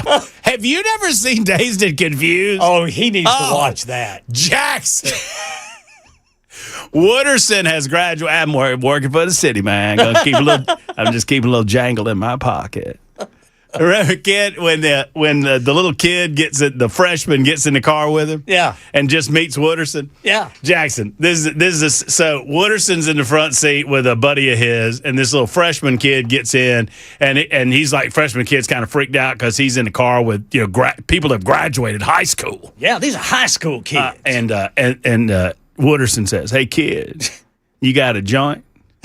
And the kid says, "Nah, not on me, man." He goes, "Be a whole lot cooler if you did." It's just such a great line. I don't care. I don't care who you are. That's a great line. Dude, and everybody's known a Wooderson. Oh, 100%. Everybody's known a Wooderson. 100%. All right. Now, that redhead there, tell you what you ought to be doing. You ought to be getting out of that car with those two dorks you're there with, get in our car and go with us, but we'll deal with that later. There's a party at the Moon Tower. I'm telling you, to this day, that's Matthew McConaughey's best role. Finest work. Oh, Matt. Whatever. McConaughey won the Oscar for some stupid Dallas Buyers Club. Yeah. No, it is not his best performance. The best performance is the movie you failed to watch last night. Don't come in here not watching your movie then say that is the best, whatever, is Matthew McConaughey performance when he starred and stunned in Interstellar. Starred and stunned.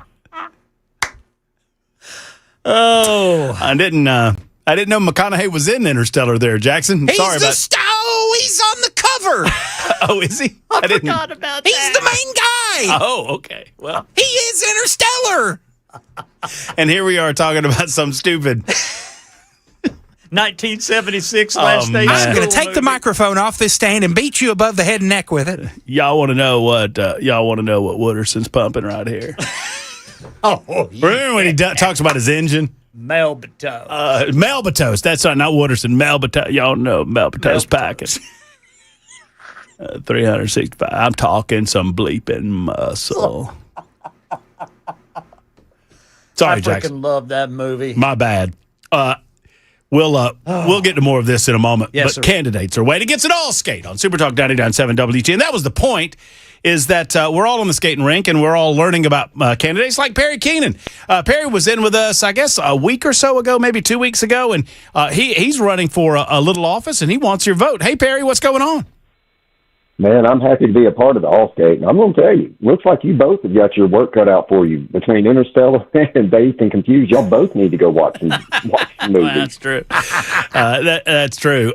Perry, obviously, we enjoyed having you in studio with us.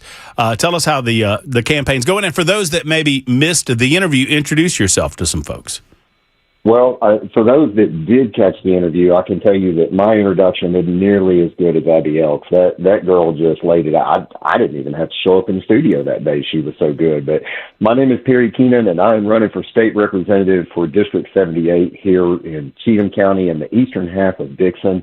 Our current state representative is Mary Littleton, and she's retiring from that spot. And it's opened that seat and opened the door for a really good race that we've got going on right now. Myself and the other Republican opponent that we have, we're pushing this thing all the way to the finish line, and I'm going to tell you, man, early voting is over, and I'm glad that part of it's done. Because those were some long days, capped off with staying at the polls all day and then going out in the night and still door knocking, after the polls close. And it's been some long days, but I'm loving every second of it. I want the job. Well, I mean, obviously, Perry, we spoke to you about your direction and your purpose for representing that district. But for those that missed that, what are your priorities should you be elected to serve in the House of Representatives? What do you want to accomplish? Yeah, so one of the things that on the campaign trail that's critically important to a lot of people is just meeting the infrastructure needs that we have in this district. We've got roads in this district right now that are in great shape, but then we've got others that couldn't hold a candle to some of the roads in Baghdad. I mean, the potholes, there's 67 VW Beetles in some of these potholes. I'm pretty sure they're huge. And so we've got an infrastructure need right now that's just really to the forefront of a lot of people's minds. It's a safety concern. You've got your family, you're driving back and forth to work, the school starting up this week. You got people that are going to have their kids in their cars, taking them back and forth to school, or these buses that are going to be on these highways. And so we've got to make sure that we've got the best roads possible for this district. And unfortunately, working with TDOT, sometimes that's a little bit like turning the Titanic. It's going to take a little bit of time to get it that way, but we've got to get some of these dollars refocused back into this district. Do we have, in your opinion, Perry, I mean, because I'm hearing that we are somewhere in the neighborhood of $80 billion behind in Tennessee in infrastructure projects. And part of that is, I guess, to our credit, that we don't borrow money to build these things.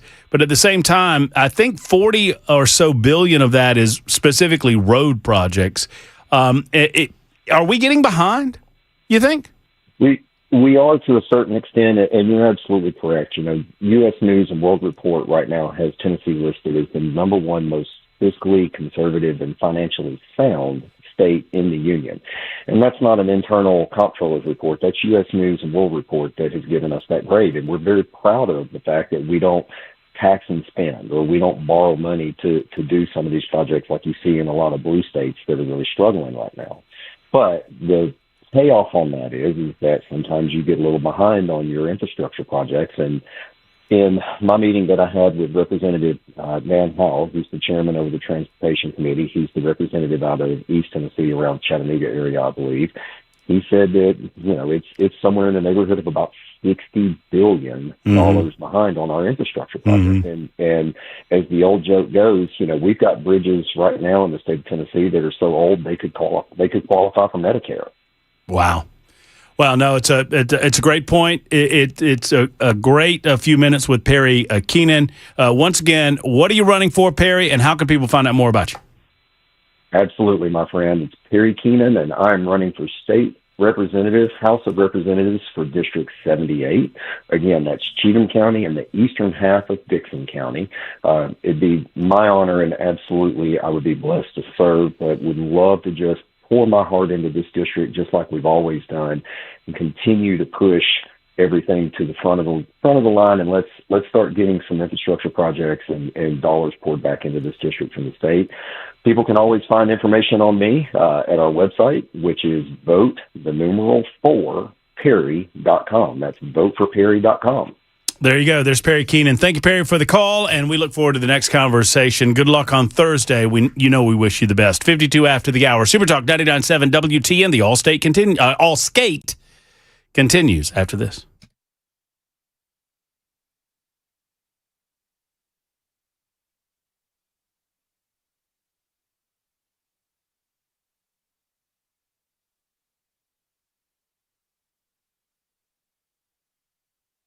It reminds me, I didn't call Bonnie over the weekend either. I got to make sure to do that as well. Hey, friends, US Pest is the one-stop shop that I will always recommend when it comes to pest control in our community, in your area. Have you called US Pest? Are you concerned? Have you seen bugs in and around your home? Have you noticed that your pets are getting, critters on them in the yard and then bringing them into the house? Whatever your situation might be, it's time to get it handled with our buddies at US Pest, and they can get it done. J.K. and Erica Brister, they've grown grown their company by leaps and bounds over the last 10 or so years. Why?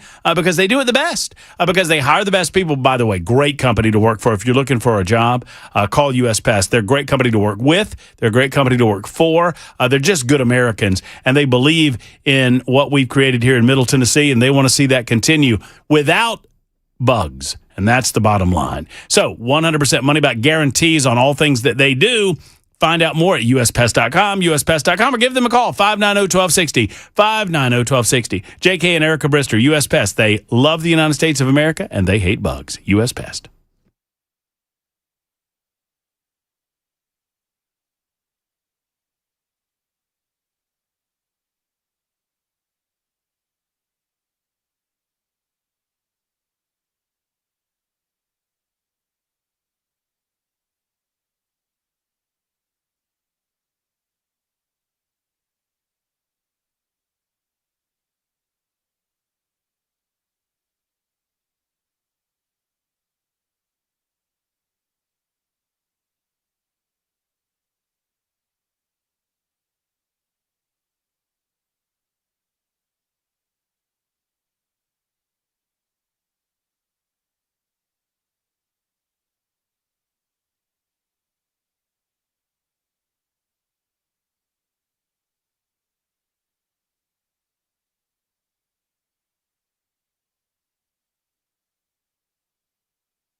Hello, friends. It's Matt Murphy, and let me talk to you if you are one of the 13% of the population of the state of Tennessee, United States of America, that suffers from some form of dry eyes. The problems continue to grow. More and more people recognize that there's something going on, but they don't know what to do about it. People who suffer from constant dry, irritated eyes, they try all sorts of drops and ointments and over-the-counter remedies. Go down the eye aisle and see some of these remedies. It never gets to the root of the problem of why you have dry eyes in the first place. Allow me to introduce you to our friend Dr. Catherine Beckman and the Beckman Dry Eye Institute. She's located in Franklin on Mallory Lane. Her clinic treats dry eyes. It's also known as ocular surface disease, and that's exclusively what she does. Her practice is one of a kind, which is why I'm so proud to introduce her to you. Friends, you do not have to suffer. You don't have to constantly put drops in your eyes. You don't have to constantly worry about it. You don't have to constantly rub your eyes. You can find yourself a path forward that doesn't include these dry, irritated eyes, because Dr. Catherine can get to the root of the problem. If you have problems with continuous red eyes, dry eyes, irritated eyes, and can't find relief, book an appointment with Dr. Catherine today. I promise you, she will relieve your issues. All you have to do is make the call that so many others have made, 629-239-3161, 239-3161, or online at Beckman, that's Beckman, DryEyeInstitute.com. Beckman, DryEyeInstitute.com.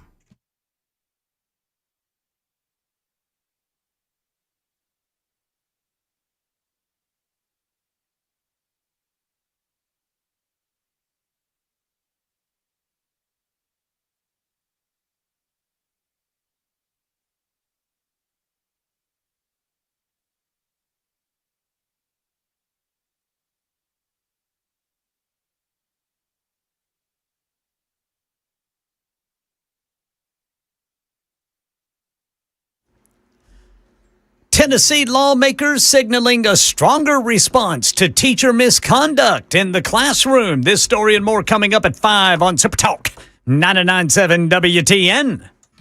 All right, we've got Congressman Brent Taylor, who was scheduled to come on the show before we decided to do our All Skate today on this Monday edition. So I want to get to one or two if possible. Dre Carter is with us before we get to the top of the hour news. And Dre is running for something or another. Let's find out together. Hey, Dre, how are you? Good. How y'all doing? I'm doing great, Dre. Tell everyone who you are, where you're from, and what you're running for. Well, I'm Dre Curtis.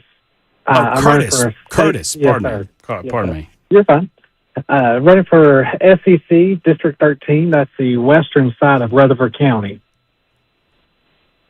And what led you to run? What inspired you to call that call to public service?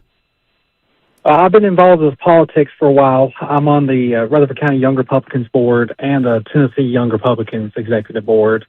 But really, my kids. I have a 1-year-old and a 3-year-old, and I want to leave this generation something better than mine, especially when it comes to school board. And this is a perfect position to look at candidates before they're on the ballot to make sure they hold our values as Republicans. Are you in favor? We were talking this weekend. I was at an event in Franklin at the factory, Jack Johnson's barbecue event, and there was a lot of discussion about closed primaries. Where are you on that? I would like to close them. Yeah? I don't think anybody should switch over. If you're a hard Democrat, you should stay in your lane, same as a Republican.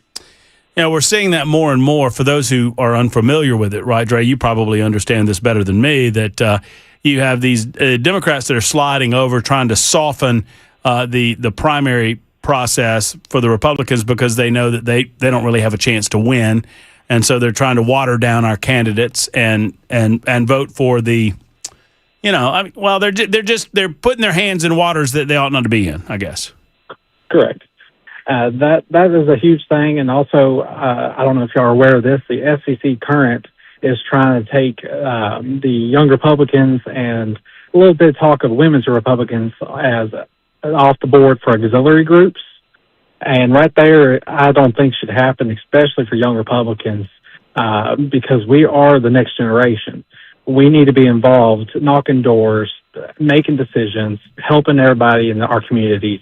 And if you take our ability to do that, what's left of the Republican Party? Dre, how can folks find out more about you and your candidacy for SEC? They can find me on Facebook, Dre Curtis, SEC District 13, or they can call me at 615-801-0217. I own a 24/7 business, so my phone's always on. How are we spelling Dre? D-R-A-Y? Yes, sir. Okay, very good. Dre, thank you so much for your time, and thank you for calling in. There's Dre Curtis finishing up a session of an all skate on the Murphy Show, Super Talk 99.7 WTN. I guess we continue it with our good friend Brent Taylor. First opportunity that we've had to have Brent in studio. He's running for Congress in the 9th Congressional District. If you have any questions, get them in on the Super Text line, and I will forward those directly to Brent Taylor, who is coming up in just a moment. Right now it's time for news. Super Talk 99.7 WTN.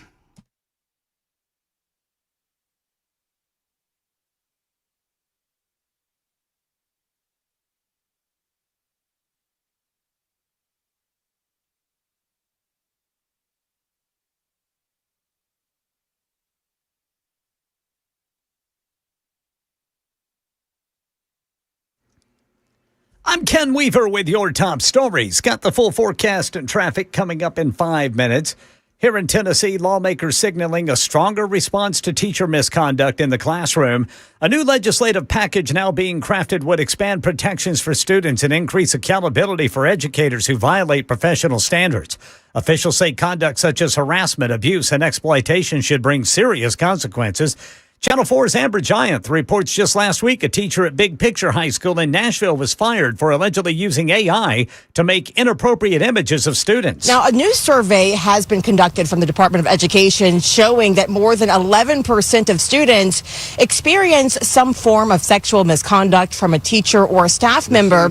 And we spoke with the House Education Committee Chair, Representative Mark White, who is currently working with other lawmakers to see what laws are currently in place and on what more they can do to protect students. Legislation's expected to be taken up in early January.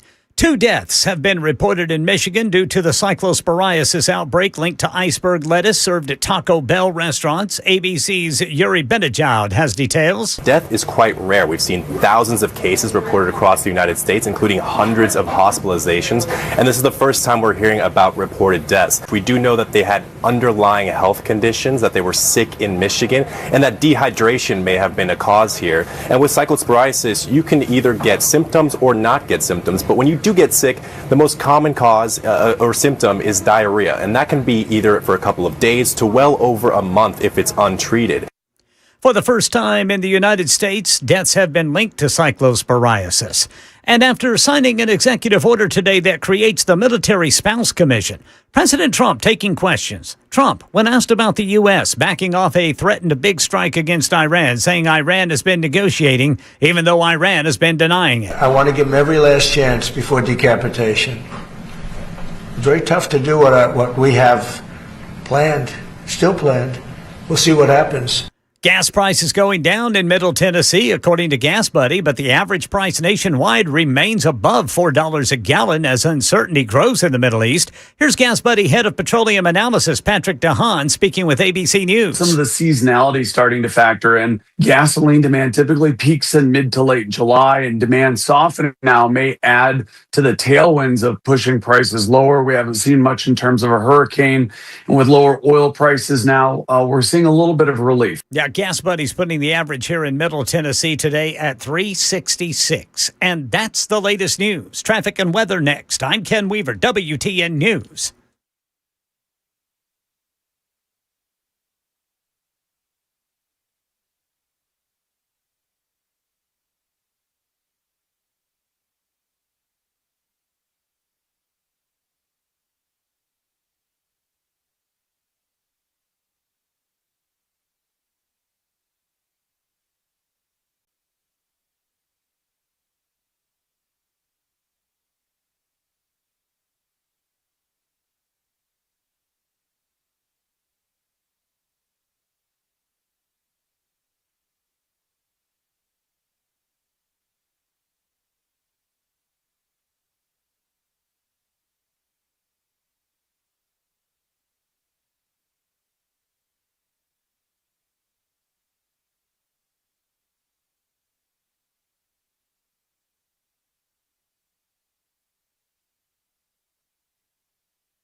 Antioch got a crash on the right shoulder. It's involving 3 vehicles, 24 eastbound past Haywood Lane. In Lebanon, a wreck, 840 eastbound at Couchville Pike.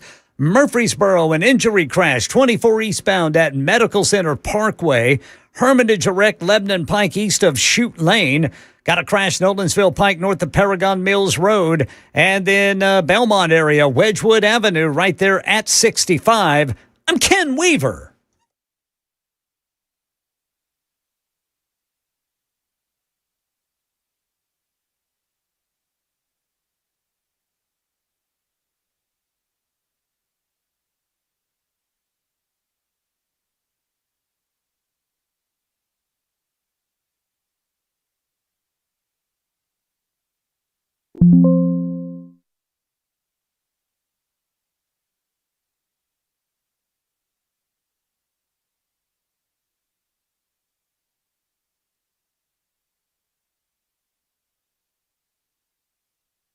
All right, here we go. Super Talk 99.7 WTN. This is sort of an offshoot of our All Skate. We've been doing an All Skate today. And I'll tell you what that means if you're just joining us. It's 8 minutes after the hour of 5 o'clock. My name is Matt Murphy, and this is the Matt Murphy Radio Show. Happy to have you with us on Super Talk 99.7 WTN. I'm so happy that this week is finally here. We told you it'd be here before you knew it, and now we've come to the conclusion, right? And this is the point that everyone's at, where most people have made their decisions. Maybe some of you have not, but for those that have made your decisions, you're like, can we get to Election Day so we don't have to watch any of these commercials anymore? But those commercials are for the folks that haven't made their decisions quite yet, and that's what this show and that's what we're doing this week. We want to make sure that you don't have any confusion when you walk into the polls. If you've not early voted, when you walk into the polls on Thursday. And with that in mind, we called for an all skate earlier today. And what that means, I do this every political season because there are so many candidates. There are so many races. Some are more high profile than others. Obviously, you got the governor's candidacy. You've got the congressional candidates, and we're going to have one of those on the air with us in mere seconds. But there are other races that are very important to these local communities. You know, whether it's a county mayor position or a city commissioner or whatever it might be. And this is your chance to jump on a 100,000 watt radio station and talk about your candidacy and get the word out prior to Thursday. So we'll pick that back up a little bit after we speak to our next guest, who is a candidate for the 9th congressional seat that was newly redrawn just months ago. It feels like it's a year or so ago. I bet it feels a lot longer for our next guy. He is Brent Taylor. We've talked to Brent many times on air with us via the telephone, and it's our first opportunity to visit with him in studio, and it's a pleasure to have you in. Brent, what's going on, brother? Matt, thank you for having me. It's nice to be here in the digs here, yeah. In the inner sanctum sanctorum, as that's right. I tell you, got past all the guards. You almost keep the money in here. No, guards were yesterday. That was, man, there were, look, it was a who's who at Jack Johnson's event, and I know you got an opportunity to speak in Williamson County, talk to the folks about your candidacy. Big goings on yesterday afternoon. It is. You know, what I've learned about Middle Tennessee, I talked about being sunburnt because I worked early voting for almost 2 weeks up here in Williamson County. And what I learned about Middle Tennessee is, it's a little bit closer to heaven. The trees are a little taller. The grass is a little greener. The air is a little fresher. The sun shines a little brighter. And that's how I got my bald head sunburnt, was because of that. So I'm gonna tell on you. So Brett told this story yesterday on stage at Jack Johnson's Boots and Jeans Barbecue and Beans, and I leaned over to my wife and I said to her, I bet he says that to all the girls. Well, but I was in Williamson County for 2 weeks and I got sunburnt working early voting, so that's the best excuse I could come up with. As I'm an undertaker, Matt. Yes. Okay.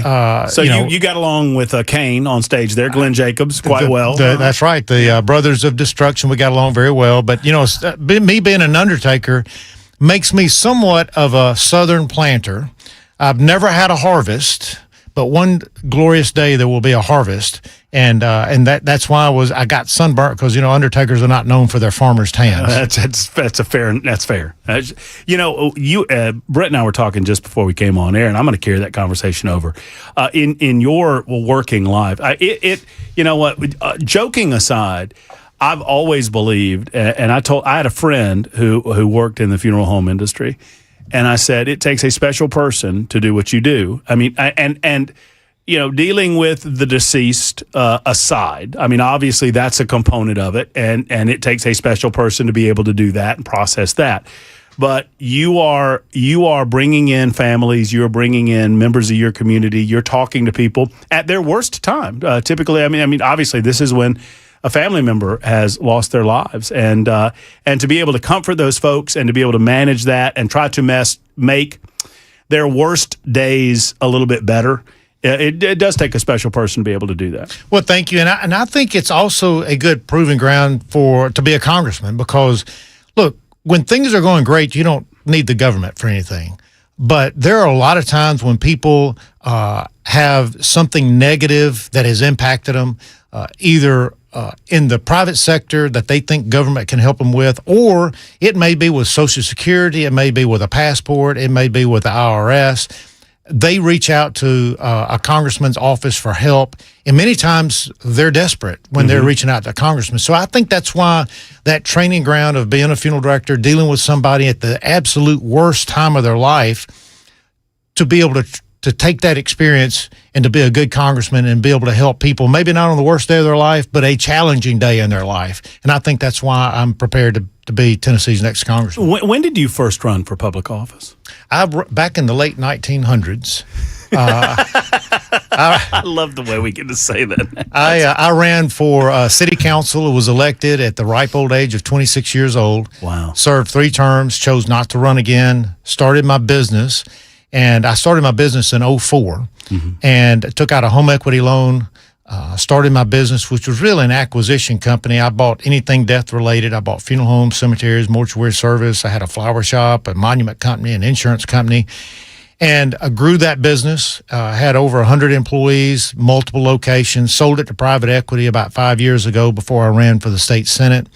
And the reason I talk about those 2 experiences as the local elected official at the city level, I've served on the county commission and state senate, is that local elected experience is important because Congress will pass these mandates and send them down to the locals, and at best they fund them for a few years, and then the locals are trying to figure out how to pay for it when they pull the funding, or they'll send a mandate that's unfunded, and the locals have to decide, are we going to raise taxes or are we going to cut some other program? So I've been in that position. I've also been a small business owner. I talked about growing my business, and I know what it's like, Matt, to lay awake at night wondering, do I have enough money in my payroll account to make payroll the next day? The most insulting check I ever wrote myself, Matt, was for $10 because I'd paid my employees, and that was all the payroll check I had left to pay myself. And I still had 2 little kids, one still in diapers. And so I know what it's like to be a small business owner and the struggles you have there. Those 2 experiences, I believe, will make me a good congressman for Tennessee's 9th congressional district. You and I got to know one another in your effort. I mean, you're way over there on the other side of the state. I learned pretty early on when I first moved to Tennessee. I never understood why they called it the 3 states of Tennessee until I moved here. And then you start traveling and you learn pretty quickly. I like to refer to it as Tennessee's West Coast. Sure. But did you feel left behind over there? I mean, because you made a point. I mean, you're the first one that I heard make Memphis matter. I think you coined the phrase. Because Memphis was kind of, when I first moved here, it felt like it was an afterthought that, well, there's no help in Memphis. We'll deal with the rest of the state. And you dedicated yourself, even with all of the opposition from the Democrats over on that side of the state. It's like, no, I'm going to do what I think is best for this community. Regardless of the letter behind your name, I'm going to try to push forward an agenda that I think is going to help the citizens of this community. And I think that's what brought your name to the profile that it has been, that gives you the ability to run for Congress. Well, I think so. And look, Memphis's crime problem was out of control. My district is down there. The Senate district is in Shelby County, and I fought and won for my district. And President Trump sent the Memphis Safe Task Force down there. They literally cut crime in half. Now, look, I know the listeners here in Middle Tennessee are saying, well, that's Memphis's problem. Good for you for solving Memphis's problem. But the reason I think it's important is the fight that was in me to look out for my district is the same type of fight that people from Middle Tennessee could expect from me as their next congressman. The fight you saw me down there taking on the Soros-funded DA to make sure that we keep criminals locked up and that they are prosecuted, that's the same type of fight you'll see as me as congressman. And look, the experience I have in fighting crime in Shelby County will work well in Nashville. Nashville's crime problem is just about as bad as Memphis's was. Amen. I have the experience. I've worked with the Trump administration, with the Memphis Safe Task Force. I want to do the same thing as Middle Tennessee's congressman to fight the crime in Nashville, to keep the crime from creeping out of Nashville into these suburban communities like Williamson County, Bedford County, Marshall County. And I have the experience to do that. And that's why I'm working hard to get to Congress so that I can protect these small communities from the ravages of crime creeping out of Nashville. We talk about the newly drawn district. Has that been a task for you to try to get to know this district? I mean, because it's a fair piece of property. It's all down the southern, the Alabama and Tennessee border. Do you feel like you've gotten to know all the folks between Memphis and Williamson County pretty well? And I know you mentioned you've spent a good amount of time getting to know Williamson County in your run for Congress. I have. We talked about me running for office. This is my second time to run for Congress. I actually ran for Congress in 2002 when Marsha Blackburn was first elected to Congress. And that district is very similar to the 9th District. It started in Williamson County. It went down to the state line, and it followed the state line all the way into Shelby County. And if you look, there were a lot of those counties in rural Tennessee that either I won them or Marsha won them, and I came in second. So many of these counties have voted for me for Congress before, and I think they'll do so again. This district, District 9, Matt, is David Crockett's old district. David Crockett was a Whig. That was what they called Republicans before Lincoln was elected and was a Republican. He and Andrew Jackson, who's a Democrat, they hated one another. And Crockett would get elected to Congress. Jackson would run somebody and beat him. Crockett would come back and win again. And David Crockett's last reelection effort, they were at the courthouse counting the votes, and somebody came up to him, and you could imagine him wearing his coonskin hat and with his leather jacket with the fringe hanging off the sleeve. They came up to him and said, "Congressman Crockett, I'm sorry, you came up a little bit short. You're going to lose the election." And so he went out on the courthouse steps where everybody was gathered waiting on the election results. And he looked at everybody gathered and he said, "You know what? I'm going to Texas, and you folks can go to hell." And, of course, we know he went to Texas and ultimately died at the Alamo shortly after that. I think, Matt, I've got the same Tennessee grit that David Crockett had, except I would say it a little bit differently, and that is that, God willing, and with Tennessee's vote, I'm going to go to Congress to give the Democrats hell. And since I was coming to your home here at the studio, yeah. I wanted to bring a gift, so I brought you a coonskin cap 2.0 Tennessee 09. That's a fine looking hat. Yeah, it's a good hat. This is a collector's item. Everybody's wanting these hats, by the way. So David Crockett, excellent. if he were living today, he probably would not be sporting a coonskin cap. He'd probably be wearing a baseball hat like that with a coonskin logo on it. So I wanted to give you a coonskin cap 2.0. And Brent's not trying to buy my vote because I'm still in District 5, so that's we're safe to do that. That's very kind of you. I appreciate that. And look, Tennessee Niners, as I call them, Tennessee Niners are wanting those caps by the box load, so we're giving them out. So if and when you win on Thursday, I can. This will be a collector's item. It'll be valuable. That's right. Valuable piece of property.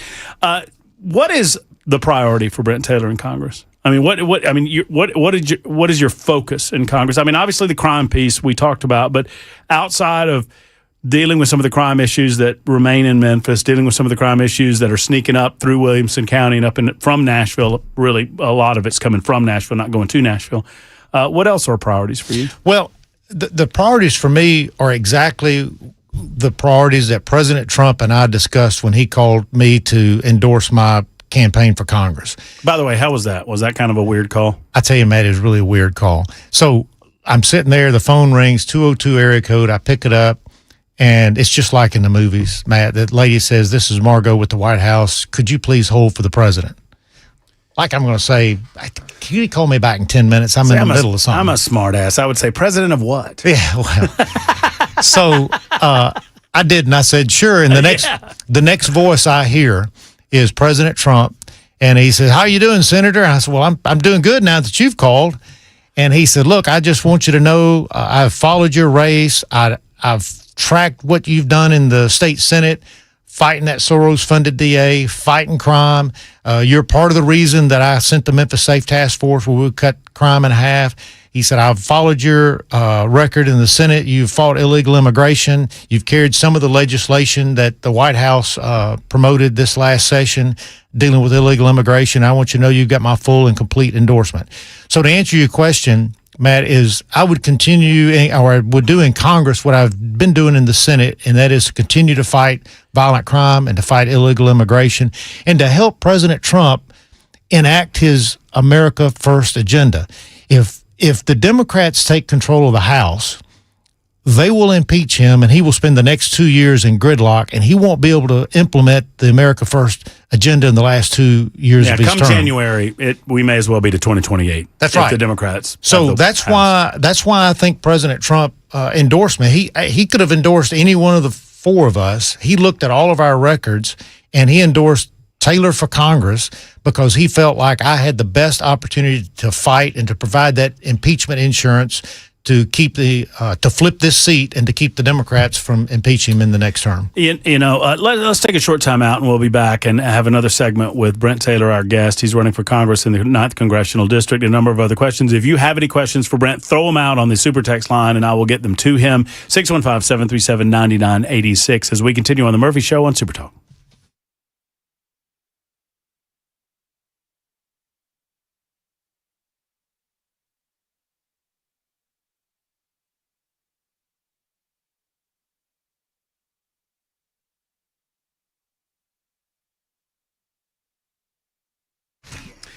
It's a different kind of healthcare, friends. Grace Point Healthcare's modern medicine delivered the old-fashioned way. That is their slogan, but it's not just a slogan. It is what they believe in. They don't believe that you should have to be beholden to your insurance company for healthcare, for proper decision-making between you and your doctor. I mean, that should be a sacrosanct relationship, right? Which is how I describe the direct pay format. They don't allow the insurance company in the room with you. And whether they're there physically or not, they are there in spirit because they determine what healthcare opportunities you can have with most doctors. They don't believe in that at Grace Point. They believe in treating your whole body with a comprehensive medical approach, getting to the root of the problem, not just treating the symptoms of the problem. They treat the entire family, from newborns to seniors. And I should remind you that as school is cranking back up, if your kids have sports physicals that they have to go through, whether, football, whatever it might be, you can get them at Grace Point Healthcare, and they provide them for you just regularly. All you've got to do is schedule an appointment, and you can get it done. 599-6868. 599-6868. Ask about their Smart Care plan, which can be paid through your HSA thanks to the big, beautiful bill. That means that for $99 a month through your HSA or $79 for the kids, you get unlimited office visits throughout the course of the year, plus free basic labs and diagnostics. Grace Point Healthcare, 599-6868, located in Franklin. The Grace Point Healthcare's modern medicine delivered the old-fashioned way.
Tennessee lawmakers preparing new legislation aimed at all forms of teacher misconduct. We'll tell you about that coming up at 5:30 on Super Talk 99.7 WTN.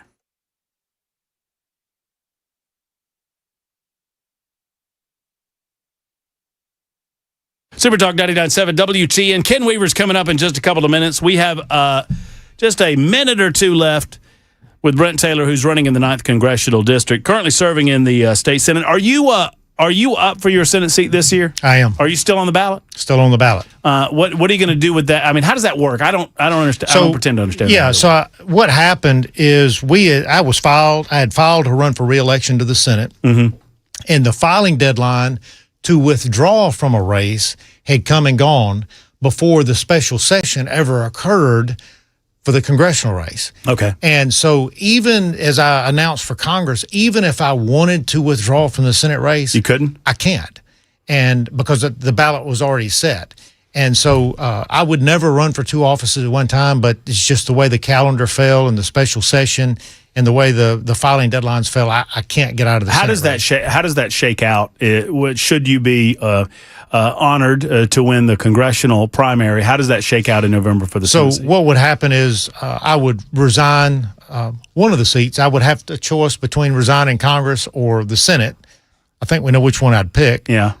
Would resign the Senate, and it would require then a special election to fill the seat. The county commission would appoint an interim, and then there would be a special election for the remainder of my term, which is 3.5 years. I'm Matt. I'm trying to figure out. This is coming from one of our listeners on the Super Text line. I'm trying to figure out why George Soros has interest in Shelby County and the district attorney there. Help them understand that, please. Yeah. So George Soros is a billionaire, and he is one of those that believes in not incarcerating people, not prosecuting people, wants to try to save everybody. And he has really made it his life's mission over the last decade to fund these campaigns for district attorneys all across the country. And it's the same DAs like Krasner up in Philadelphia and the DA out in Los Angeles. DA out in Los Angeles and San Francisco. And they got some in Texas, some down in Mississippi. And Shelby County was one of those he funded to the tune of $650,000 for Steve Mulroy, who is the DA down in Shelby County. So it's important that we have somebody that stands up and fights against this Soros-funded DA. And I think, Matt, that's why President Trump endorsed my campaign, because he knew that I would go to Washington and fight for the things that are important to him and implementing the America First agenda. And just 8294, I would add to that if Soros and he uses his money to try to create civil unrest in metropolitan areas all over the country. He does so by hiring DAs that are very soft on crime, that keep criminals on the streets. That keeps the crime element up. It creates an atmosphere by which people believe that the system is not working. And so, especially in the younger generations, they start looking to alternatives, and it creates that level of unrest that they need, the socialists truly need, in order to try to take over this country. And that's how people that are affiliated with the Democratic Socialists of America, the DSA, that's where they, after all of this distrust and uneasiness that Soros has funded, then they're able to come in and try to fix it with such nonsense as abolishing the Senate and the presidency and whatnot. Right. And he pays all these protesters. So if you're a weathered, purple-haired hippie out there and you would like to get a paycheck, you should check into your local DSA and see if they can get you on some of the Soros money. So someone asked about Social Security, and that's a deep subject, and we've got like a 20. Will you come back and we can continue talking along these lines after the primary? How can folks find out more about your plans, your policy positions, and all those types of things? Yeah, so if you've got President Trump's number, you could call him and ask him about my campaign. If you don't have President Trump's number, since he endorsed me, you can go to my website at Brent Taylor for Congress, or you can follow me on social media at Brent Taylor. I hear that he gives the cell phone out pretty regularly to congressmen, so you could probably get access to the personal cell, and you won't have to go through the switchboard next time. Well, I'm hoping that's the case. Maybe so. Brent, thank you for stopping by. Thanks for the hat. Matt, thank you very much. And look, I want to encourage Tennessee Niners to get out and vote Thursday. There's Brent Taylor. He's running for Congress in the 9th Congressional District, the newly formed district, 33 after the hour. Super Talk 99.7 WTN.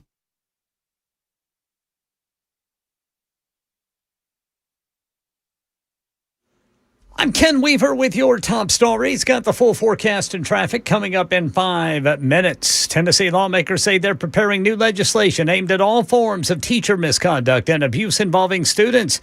Channel 4's Amber Giant says state leaders say the proposal will focus on strengthening student safety, holding offenders accountable, and protecting the integrity of classrooms. That's right. Well, this all comes after a teacher was fired here at Big Picture High School for allegedly taking pictures and videos of his students and then using AI to create inappropriate videos of them.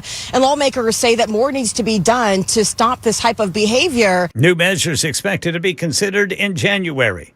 2 deaths have been reported in Michigan due to the cyclosporiasis outbreak linked to iceberg lettuce served at Taco Bell restaurants. State officials say both patients had pre-existing health issues that may have been worsened by the illness and dehydration. Federal and state investigators continuing efforts to identify all sources of the outbreak.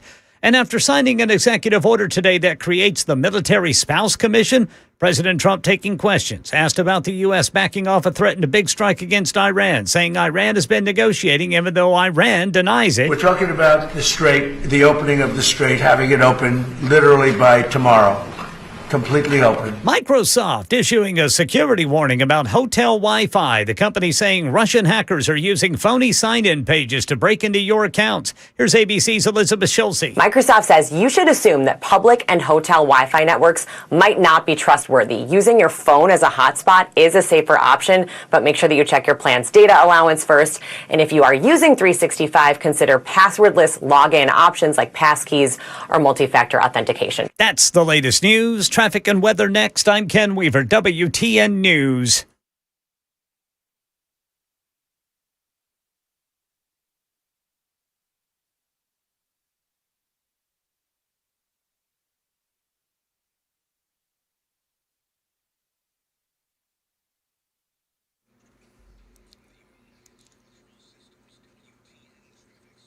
All right, in Madison, got a crash partially blocking the on-ramp 65 southbound from Old Hickory Boulevard. In Antioch, right shoulder blocked 24 eastbound past Haywood Lane. That would involve 3 vehicles.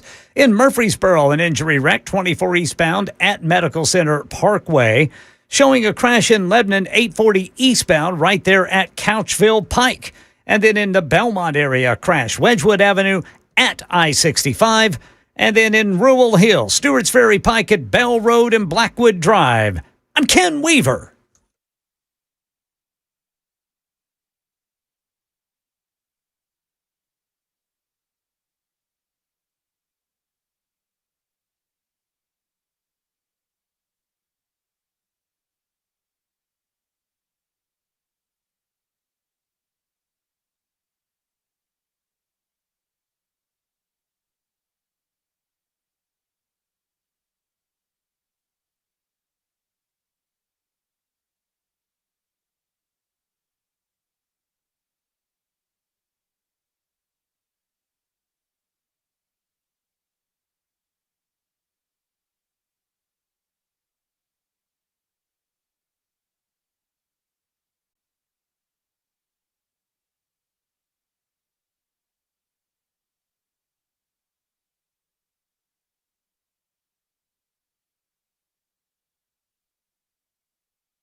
Super Talk 99.7 WTN. Hey, Jackson, they'll never.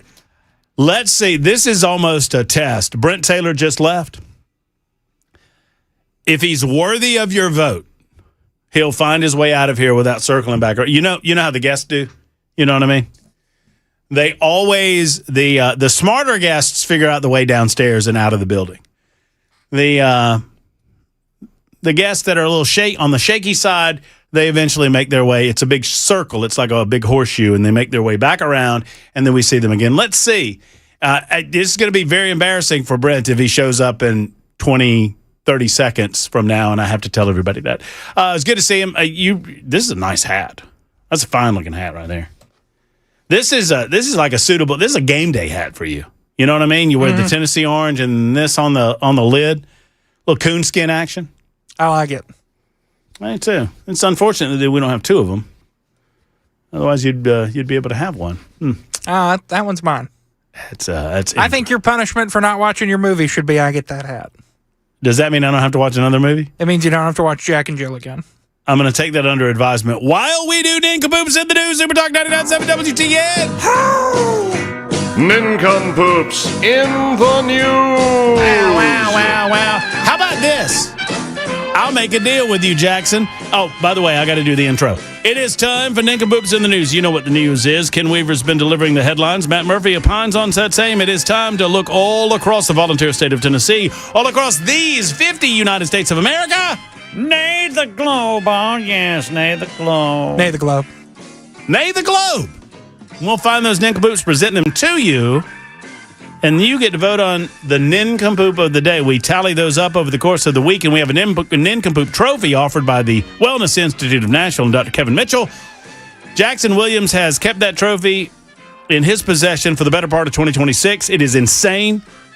Ken Weaver has got like 3 weeks under his belt. Matt Murphy's got 1 week in 2026. Only 1 week? 1 week, Ken.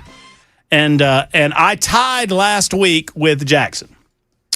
Jackson, if you forgive me any punishment and I don't have to watch an additional movie, which I'm not watching Jack and Jill, I'll jump off the roof.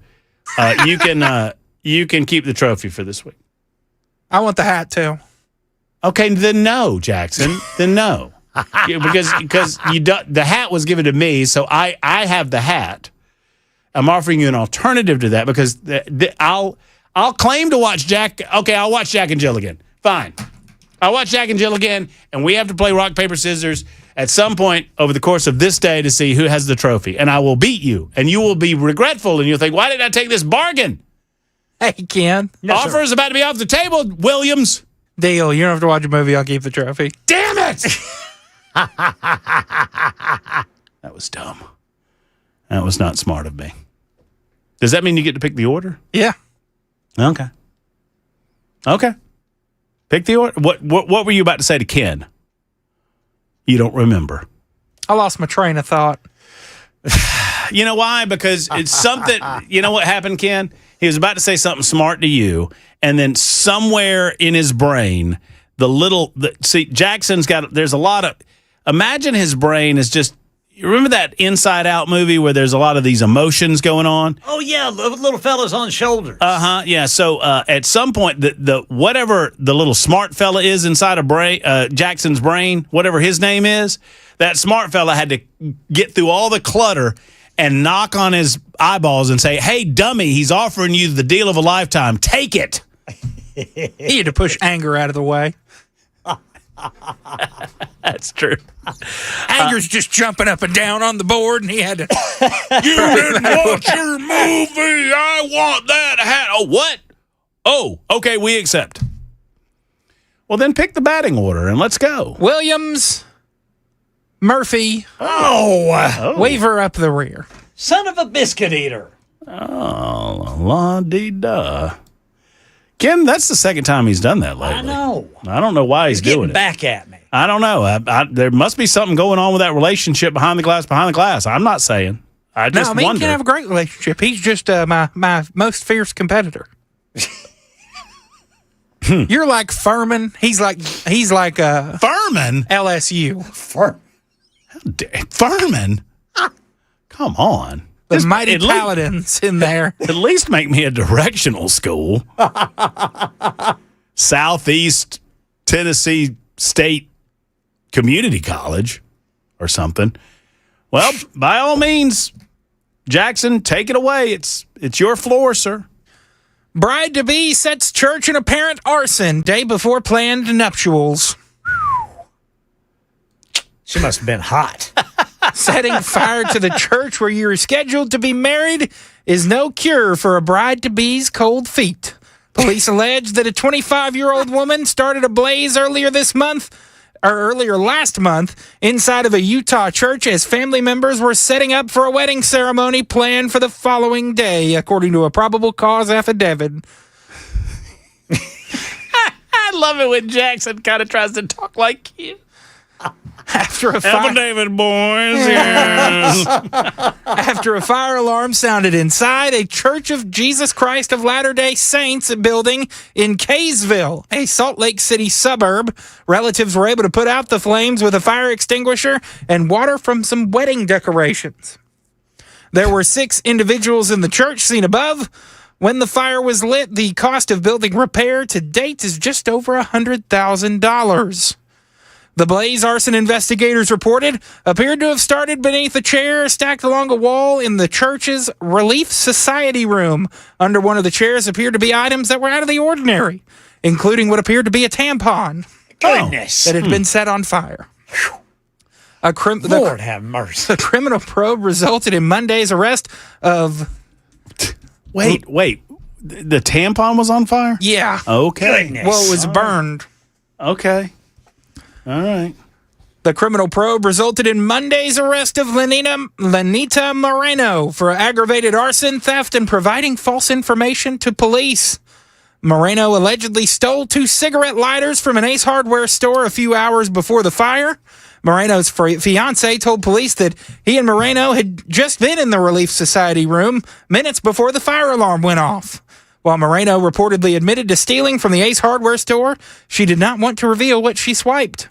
Moreno, who is from Wyoming, was found to be continually deceptive and took drastic steps to hide her lies. Say it again. Continually deceptive. Yes. She wouldn't stop lying. Police allege Lenita did not obtain a marriage license for her own wedding that was to occur the following day after the fire, but lied and stated that she had. Moreno is also known as Tessa Moran, is being held in the Davis County Jail. A district court judge denied Moreno bail, ruling that there was clear and convincing evidence that she would constitute a substantial danger to any other individual or to the community at large. Got herself an alias. Or is likely to flee the jurisdiction of the court if released on bail. That sounds like a woman you want to take home to mom and dad. Oh, yeah. And then marry. Is she single? Probably now. Jackson. Your turn, Matt Murphy. I'm a little bit surprised you didn't seize up on this one, Jackson. I've got us a state nincompoop in the news. All right. Adam Lee Heimerman, 37. You know, some political officials, like, Tim Burchett, who I saw yesterday at the Jack Johnson event. Dadgummit. Burchett is trying to ban flock cameras. Y'all see that? Yes, sir. His political opponent, independent challenger in Tennessee's 2nd Congressional District, is choosing a bit of a faster method to eliminate flock cameras. He picked a gun. Adam Lee Heimerman, 37, of Lenore City, has been arrested after admitting he's a candidate for the 2nd Congressional District as an independent. He has admitted to shooting 4 automated license plate reader cameras across Blount County and Maryville between July 14th and July 22nd. According to an affidavit by WVLT, he now faces 4 felony vandalism counts and sits in a Blount County Correctional Facility on a $40,000 bond. Of course, we know all about flock safety cameras. Tennessee lawmakers have been actively reviewing the camera deployments, with advocates calling them a powerful law enforcement tool, while critics warn of constant monitoring of motorists and surveillance state. The case does not require approval of the alleged act to reveal the broader pattern. However, Heimermann's actions have drawn criticism, obviously, as you might expect, from political officials locally in that community. Adam Lee Heimermann, 37, 4 felony counts after admitting he targeted Blount County cameras over 8 days in July. Sir, good luck on your run for Congress in the 2nd Congressional District. You are an nincompoop.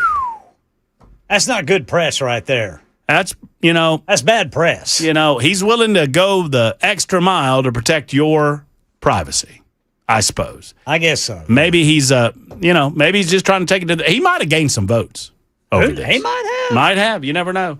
Some folks like nincompoops to serve in public office. Ken? Yes, sir. How about your nincompoop? This here's out of Miami, Florida. A Texas man denies shoving bartender in Bayside incident caught on camera. The Texas man accused of attacking a Hard Rock Cafe employee at Bayside Marketplace in Miami is out of jail and telling his side of the story. 47-year-old Daniel Ramirez of Lubbock, Texas, posted bond Saturday. Ramirez was quick to defend his actions while walking out of jail. We ran into each other. I never hit her. But there's a video, said Local 10's Lenny Supal. What kind of video? That she was following me, Ramirez asked. A video showing you shoving her to the ground, said Supal. No, I never did. We ran into each other. It was an accident. Ramirez was taken into custody on Friday at the Royal Caribbean Terminal at Port Miami by officers with the Miami Police Department. He appeared before a judge on Saturday, and the hearing can be seen in a video if you want to watch it. Ramirez's arrest came several days after authorities released surveillance footage from the restaurant that said it showed Ramirez violently shoving a woman to the ground. The victim, who works as a bartender, spoke to Local 10 News. She said she observed Ramirez entering an employee-only area behind the bar and eating drink garnishes. When she told him he couldn't do that, he responded, "Which? What do you want me to do? Spit it out?" Both then left the bar area, she said. My heart immediately started beating so fast, said the woman. According to an MPD arrest report, the bartender's manager called her back over after Ramirez made a complaint.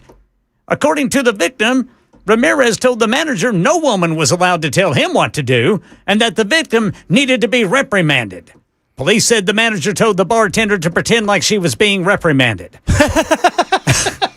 According to the victim, Ramirez then ran away after the initial confrontation in which she was shoved to the ground. She says she began taking photos of him as he was running away, but alleges he confronted her again, knocking her to the ground a second time and causing her to lose consciousness. It was very, very disgusting, and I wonder how he would feel if it was done to someone in his family. Police had been searching for Ramirez since the attack before locating him Friday at the Royal Caribbean Cruise Terminal at Port Miami. That's an nincompoop for you. Yes, there ain't no woman telling me what to do. No. If I want to eat drink garnishes, I'll do it. It's a free country. We can keep it. I don't want to live in a world where I can't drink garnishes. Yeah.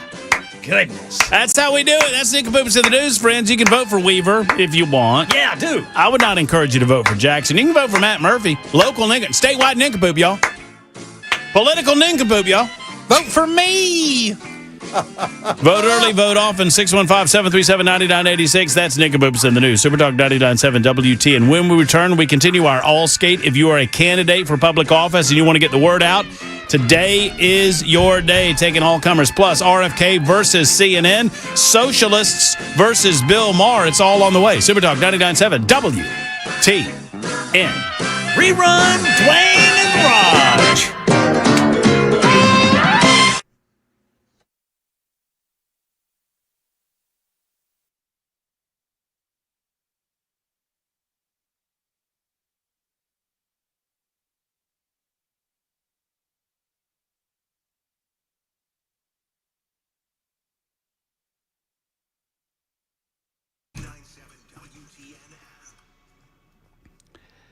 Friends, USS wants to help the foundation of your house survive another summer into winter. I mean, it's obvious that the weather takes its toll, especially in the state of Tennessee, right? The cool conditions, things contract, the warm conditions, things expand, and that can cause fissures in your basement or your crawl space. It can cause those telltale step cracks in the mortar joints. If you've noticed that, if you've noticed any issue with musty or moldy smells, these are signs that your house is trying to tell you something. And if your house is trying to tell you something, I'm encouraging you to listen. Call USS today. Start that journey by visiting them on the web at USSTN.com. They are your local experts. Over 30,000 satisfied customers over the course of over 30 years in business. They've been doing it a long time in Middle Tennessee. They understand topography. They understand the soil here. They understand the weather here. They understand homes here. They understand you, your family, your neighborhood. They can help. USSTN.com. That's USSTN.com. For more information, tell them Matt Murphy sent you to the only one that I would recommend, United Structural Systems.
Hello, friends. Matt Murphy for Genesis Diamonds. You know, there's one-stop shopping for diamonds in this community, and it's Genesis Diamonds. Now, you may have heard that some of the big box store diamond companies are shuttering their doors. Well, the reason is people have learned that Genesis Diamonds is simply the place to go. They're locally owned. They have record success because of that. They're staffed by real experts that don't work on commission. That's important, too. So they're not trying to pressure you into anything. The atmosphere is laid back. I mean, you walk in and you're offered, like, you know, you want a soda, you want a glass of wine. What would you like? Let's peruse. Let's walk around. Let's casually talk about what you're looking for. If you're looking for a diamond pendant, a bracelet, a just because, or a very special birthday or anniversary, they have what you're looking for at Genesis Diamonds. Pre-owned Rolexes, don't worry about that. They've got that covered as well. You will love the laid-back atmosphere. You'll love everything about Genesis, and they have more diamonds than I've ever seen in my life anywhere else. They've got the selection for you. Genesis Diamonds, Green Hills, and Cool Springs. When you walk through the doors, do me a favor and tell them Matt Murphy sent you to the one and only Genesis Diamonds.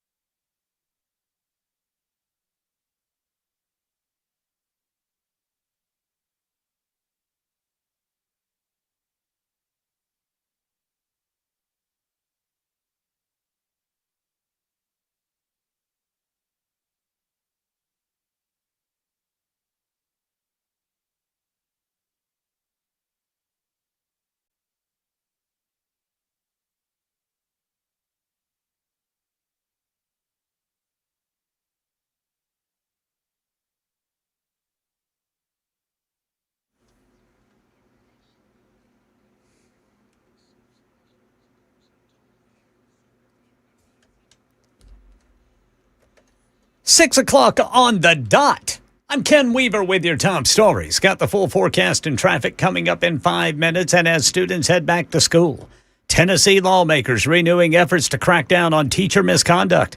Channel 4's Amber Jayanth spoke to Tennessee House Education Committee Chair Mark White about new legislation to protect students from teacher abuse. Now, Representative White says that he wants to make sure that school districts are being transparent when inappropriate behavior does happen.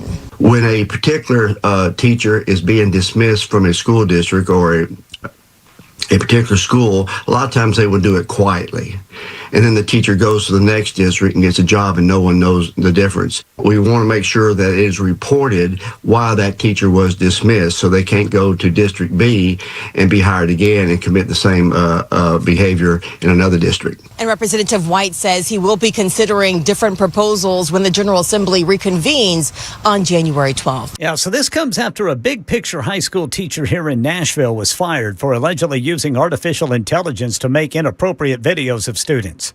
2 deaths have been reported in Michigan due to the cyclosporiasis outbreak linked to iceberg lettuce served at Taco Bell restaurants. But for grocery shoppers and restaurant goers who are concerned, ABC's Yuri Benajad explains what can be done to reduce the risk of exposure. Make sure you're checking your fridge. You want to make sure that any recalled products are not in your kitchen. And then there are 2 other places you want to be a little bit more cautious, right? When you're out dining at restaurants and then in grocery stores. So when you're out dining, you might want to ask your server, hey, are you aware of this recall? Are you aware that this is going on? And making sure that they're not serving any recalled food. It's also a good idea before you walk into a restaurant to just look on the outside. Most local health departments require restaurants to put a little placard there that gives them a food safety grade. President Trump says the Strait of Hormuz could be opened by tomorrow amid new talks he says is the reason he chose to withhold massive attacks on Iran over the weekend. They're going on right now. It's an amazing thing. We have a little problem with Iran because we have many talks and we'll say we have or we don't have. We're straight about it. But they deny it. But they're not denying it now. They just put out a statement not denying it. Summer vacation has come to an end for millions of kids, and you better believe law enforcement's watching to make sure kids are safe from distracted drivers in school zones.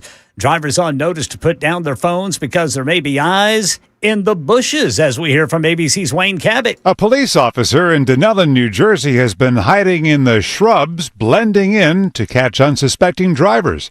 The police posting on Facebook, "Did you spot our shrub today?" If you had your head buried in your phone, probably not. Dunellen police say that hiding in the weeds is way more effective than sitting behind the wheel of a patrol car. 74 drivers getting tickets Wednesday alone. Wayne Cabot, ABC News. That's the latest news, traffic and weather next. I'm Ken Weaver, WTN News.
East Nashville looks like they've about got this crash wrapped up. Gallatin Pike at Cahall Avenue. Goodlettsville a crash. Left lane block. Vietnam veterans past Conference Drive. On the west end, 28th in Charlotte. Madison a crash on-ramp partially blocked. 65 southbound on-ramp from Old Hickory. Lebanon crash off-ramp partially blocked. 840 eastbound off-ramp to Couchville Pike. Murfreesboro injury crash. 24 eastbound at Medical Center Parkway. And in Paragon Mills a crash. Nolensville Pike north of Paragon Mills Road. Glencliff injury crash. Nolensville Pike at McCall Street. Old Hickory a wreck. Old Hickory Boulevard at Hickory Industrial Road. And in Rural Hill, Stewart's Ferry Pike at Bell Road Blackwood Drive. I'm Ken Weaver.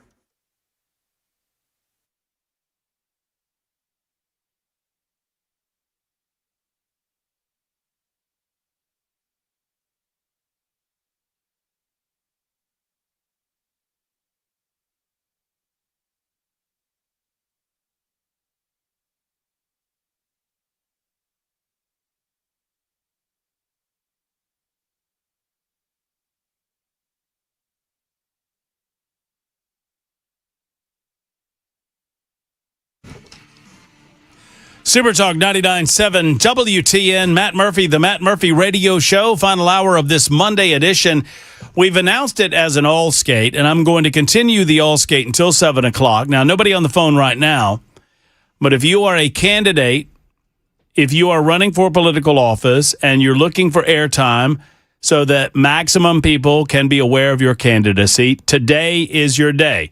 Tomorrow, not so much. Wednesday, not so much. Now, we take all comers at all times on the telephones, so if you're a candidate, you can technically call us at any point of your choosing. But I'll be grumpy if you try to slide in a political elevator pitch on me over the next several days. Today, I'm inviting it. 615-737-9986, because we do not, and one of the reasons I do this, I mean, we have fun with it. We call it an all skate. It's an old school term for the skating rink. One of the reasons I do this is that on a radio station of this size and scope, I mean, and, you know, we're not saying that size matters, but, you know, size matters. From Alabama to Kentucky and all points in between, we're mass communicating out here, boys. With that in mind, we cannot possibly, on a regular basis, bring in all of the candidates for local political races and all of these types of things. We just don't have the time. And you have to be careful about some of the local races, because if you focus in on some of those races, you're going to lose a lot of the audience. And, you know, my main goal is to get as many people to listen to this radio show as humanly possible, right? With that in mind, I do try to dedicate at least one day to this purpose. And today is that day where if you are a candidate for political office and you want to get your message out, today is your chance. 615-737-9986. We've already heard from a lot of you, and we look forward to hearing from a few more of you before our time is up today, because tomorrow we're back to a more regularly scheduled program, if you will. Now, there are matters within the news that we need to discuss with you. Number one, and I got a lot of grief over this position over the weekend, but let me tell you, we found out about this accident, and it turns out that it was a tragic accident.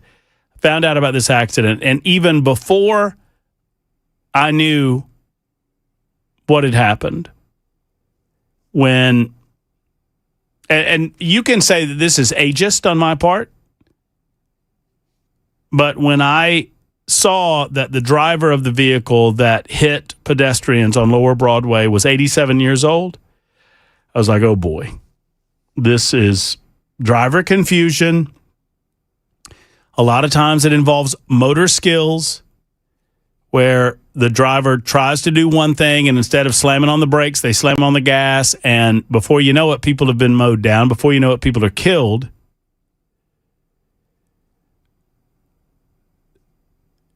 Can we not have a conversation about testing requirements for people of a certain age when it comes to operating a motor vehicle? And I hear you, and I've already heard from you. I had many people reach out to me. I put this up on my social media platform on the X machine, that can we have this conversation about requiring annual examinations, eye exams, and, you know, just motor skills examinations. if it's behind the wheel of a car, if it's virtual, I don't know how you want to do it. But at some point, do we not need to make sure that we're not putting people that are no longer able to operate that size of a piece of machinery behind a 4,000-pound weapon? This vehicle driver was 87 years old, had his 90-year-old spouse in the car with him and their caregiver. One wonders why the caregiver wasn't driving. Here's what I'll do. For many of you that have brought it up, I'll make a deal with you. Let's do it in combination, because I bring up age requirements or age restrictions on people driving automobiles. Not age restrictions so much as when you reach a certain age, you need to demonstrate your mental and physical ability to continue to operate a vehicle. Why do people think that that's such a slight on all that? I'm not trying to be ageist. I'm being realistic. There comes a time. I'm so thankful. My grandfather was losing his sight. He had macular degeneration. And my grandpa was the strongest, most capable, most able man that I ever knew in my life. I love my pa and always will. And I talk to him daily. And we lost him on this earth in 2015. He was 86 years old when he died. We are so thankful, the entire family's thankful, that around the age of 80, my grandfather said, I'm done. I can't see very well anymore. I have no interest in getting into an accident. I'm going to sell my vehicle, and I'll have people from the church. And thankfully, we also lived he lived in a small enough town. I grew up there, Thomson, Georgia. You may have heard of it, Thomson, no P in Thompson. He had enough people at the church, and he had a good friend, Mr. Fred, and another good friend, a young lady by the name of Jessie, who were like family to us and helped us so much and drove Paul around. We'd drive him to the grocery store and we'd take him around to places he needed to go, doctor's appointments and whatnot. And so we were lucky in that regard. But he gave up his keys voluntarily. Said, no, I'm not interested. I know a lot of families don't go through it that way. A lot of families, the level of independence that is demonstrated by the ability to get behind the wheel of the car and drive to the grocery store or to drive to the drugstore or to the gas station is very, very, very important.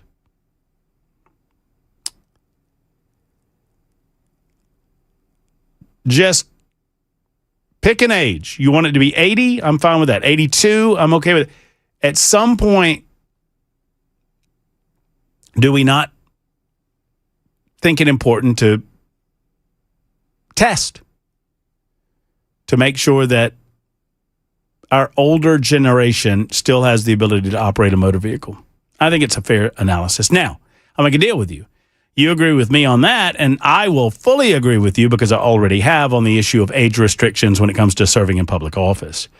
I do not believe that a candidate should be allowed to run for public office if they are older than the life expectancy in the United States of America.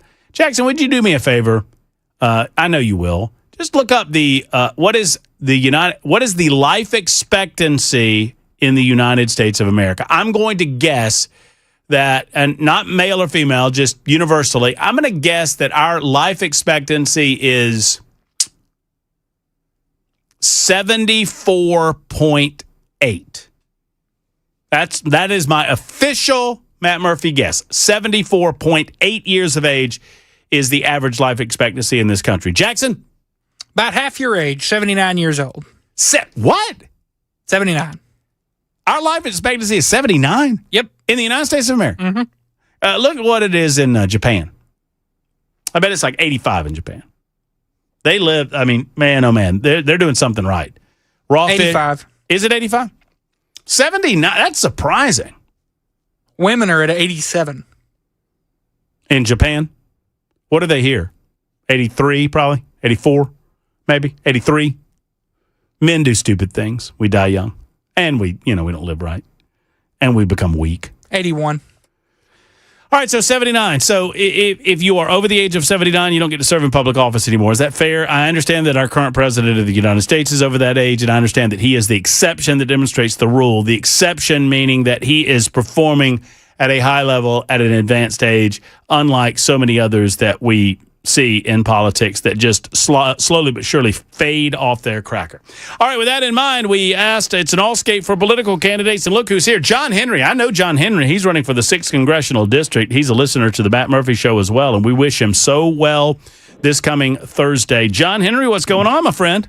Matt Murphy, what's going on, brother? Thank you for opening the lines up. Hey, look, John Henry, I love it. You're just watching these two other guys beat the mess out of one another, and all these dishonest political campaign ads, and you're just blowing and going. You're just speaking the message and talking to people and getting the word out.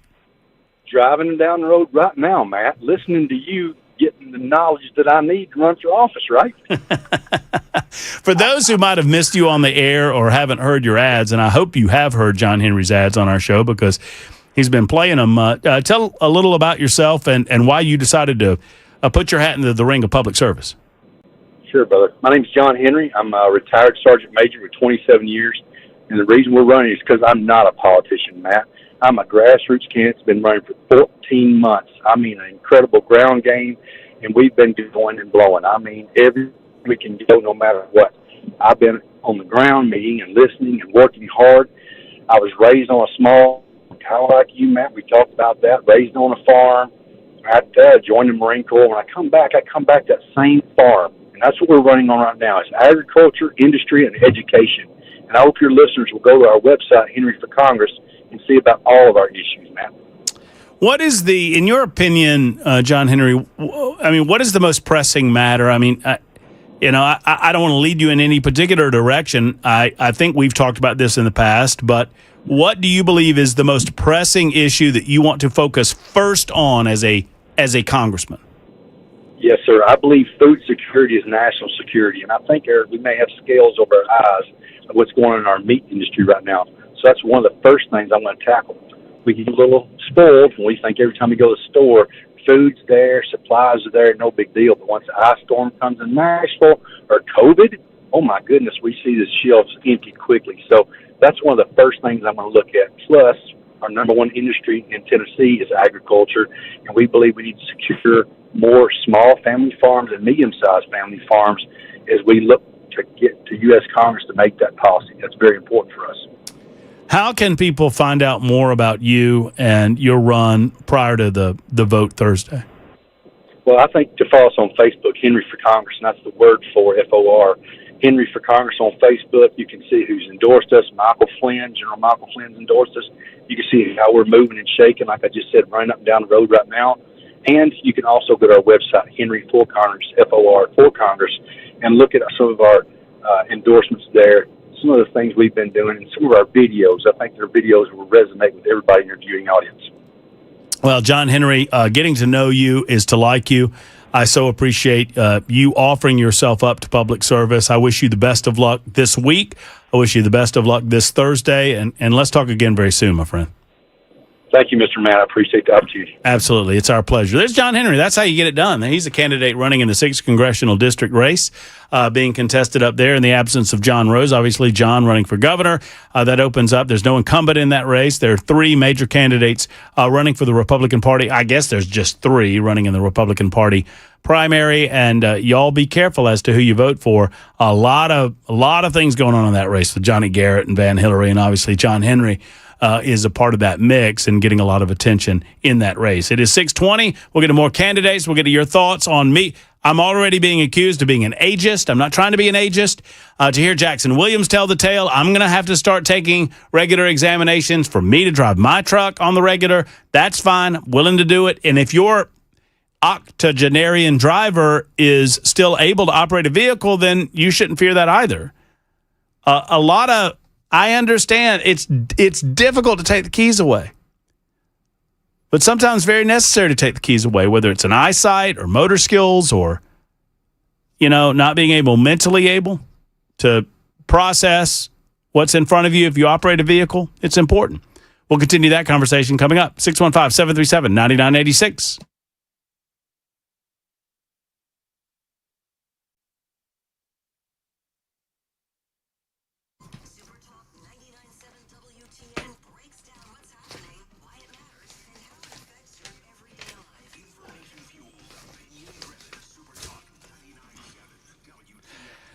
Friends, for about a year now at least, I've been telling you about my buddies at Contours LLC over in Cool Springs. They use incredible red light technology to get rid of body fat inexpensively without pain. There's no downtime. It works, and I know that it works because I've done this myself. Been doing it for a while now. One of the things I love hearing about are these testimonials, these success stories, and we tell you success stories all the time about how people became aware of Contours. It's largely through the radio station, whether it's Dan Mandis talking about it in the morning on Nashville Sporting News or Matt Murphy. And friends, story after story, it's the same. Gary's a good example.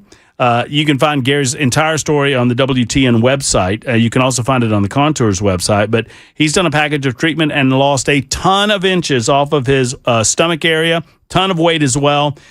Gary says this works. Matt Murphy says it works. Dan Mandis says it works. And right now, if you're one of the 10 callers that hear me and make the call to the number, leave a message, and you'll be in line for the $99 Belly Buster special. Heck, Keith might even answer the phone right now at 6:22 in the evening. All you have to lose is inches. That's not just a tagline. That's a guarantee. 615-236-9960. 615-236-9960. You're online at ContoursLLC.com. ContoursLLC.com. If you don't lose 2 inches off of your middle area on the first treatment, your first treatment is free. Truly, what do you have to lose but inches at Contours LLC? Times are tough. Absolutely, I agree. Now, if you need a new truck or a minivan, maybe an SUV, Mid-10 Ford, they can help you out with great selection, terrific pricing as well. Mid-10 Ford, they've been around for 56 years, since 1969, helping people get the vehicle that is right for them. They can help you save $1,000 or more on select Ford trucks. They also offer special financing as well if you need it.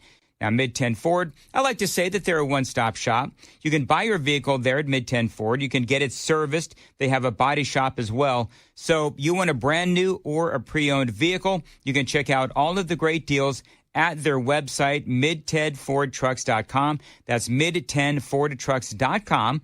They offer low-pressure sales, maximum customer service if you show up at their business, 1319 Foster Avenue. This is a family-owned business going back 4 generations. So, yeah, they do know how to treat customers. So let them help you get into your next vehicle. Again, low-pressure sales, maximum customer service. Find them online, mid10fordtrucks.com. That's mid10fordtrucks.com. Let their family take care of your family.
Yeah, just looked it up, Jackson. You are you're not closer than me. Jackson and I are having a discussion about this awesome hat that was left behind by Brent Taylor. Well, he gave me the hat.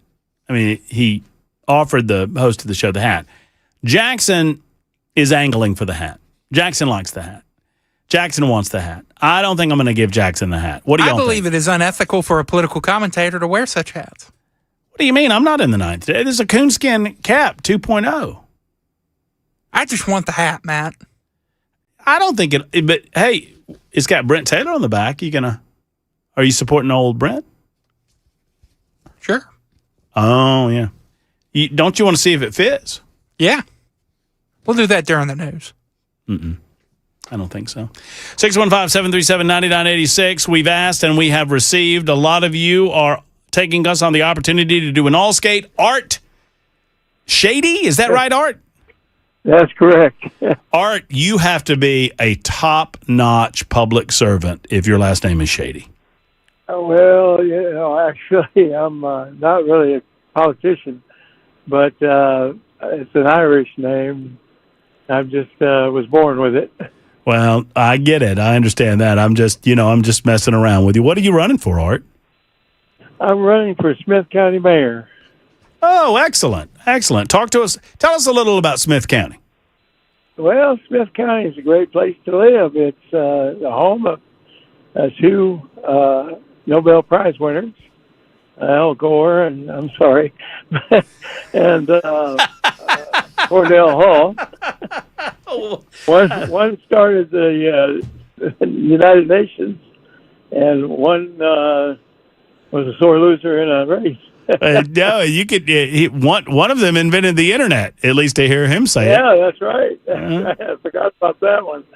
Yeah, but I'm running under the Constitution Party actually, and there is a Constitution Party, and I believe we need to get back to our roots of our country and back to our Constitution, and then we won't have so many problems. But on a local level, my opponent has publicly stated that he doesn't want to bring any industry into the area, and I think we need to bring jobs and new businesses into the area. I want to see some of the tax burden lifted off the citizens of Smith County, and bring in some revenue from area businesses instead. It wasn't too long ago, Academy Sports built a big warehouse over in Baxter, Tennessee, which is right close to where we are. And I think that they should have built it in Smith County. And I would like to see more going on right here at home than I've seen in the past few years. So that's why I'm running for Smith County Mayor. How big of a county is Smith?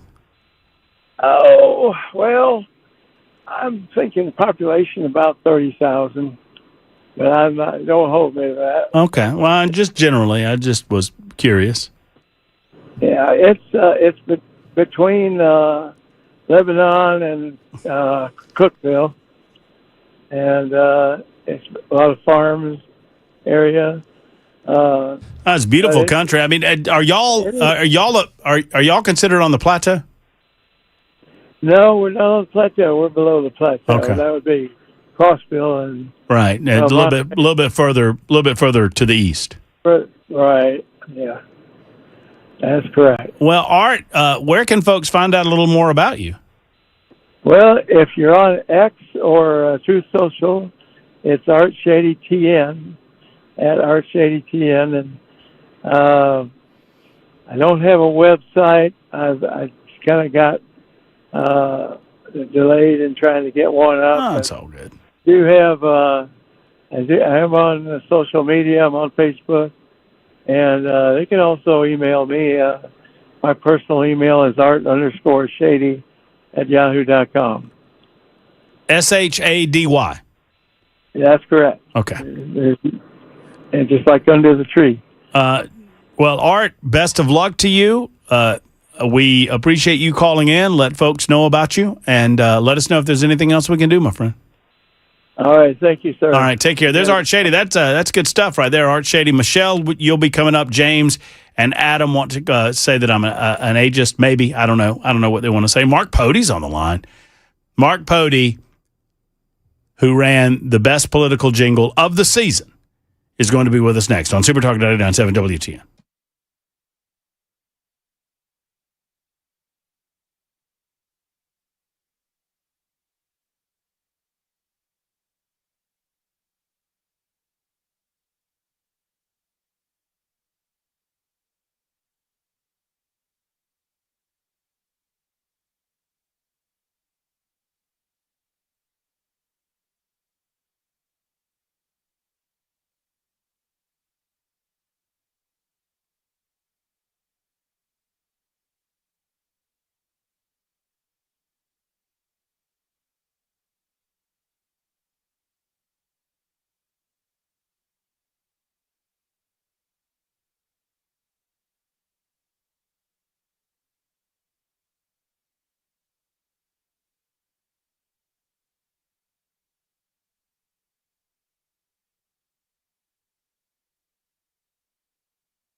Hello, friends. I saw my good buddy Brink Fiddler for the first time in the better part of a year last night. We were together at the Jack Johnson event over in Williamson County.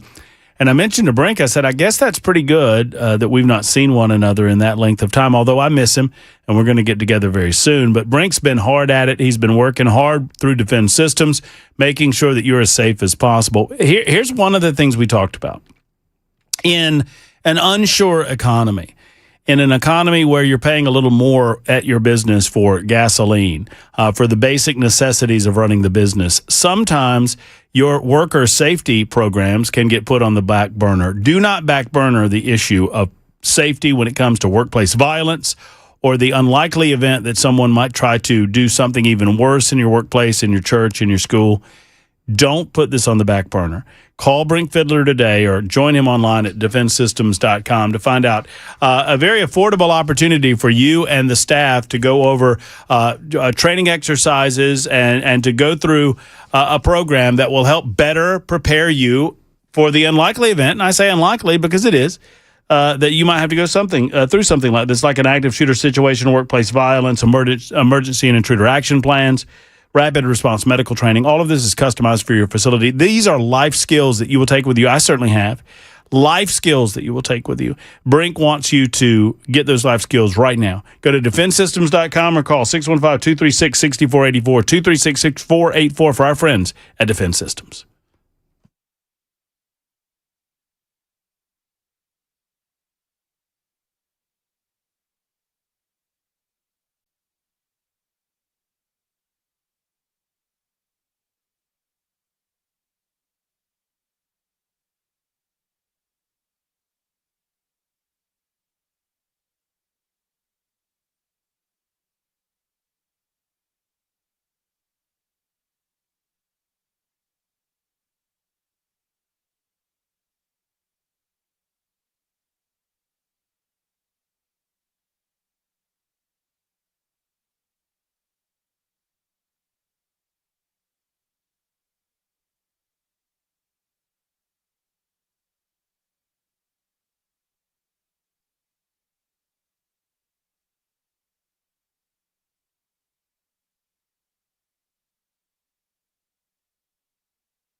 The Wellness Institute of Nashville has done it again. I'm telling you, nobody can touch the advancements in technology and healing made by Dr. Kevin Mitchell and the rest of the team. Medical Bay One is just the latest. It was created by Dr. Mitchell himself. It's a futuristic healing machine that massages your body while doing full-body laser treatments, including red light laser, including near-infrared. It also adds stem cell stimulation for tissue regeneration and uses photons of wavelength for ultimate healing. And it sounds like something out of Star Trek, but it's something right here in Middle Tennessee at the Wellness Institute of Nashville. And all you have to do to sign up, all you have to do to schedule that appointment is go to painisbad.com. That's painisbad.com.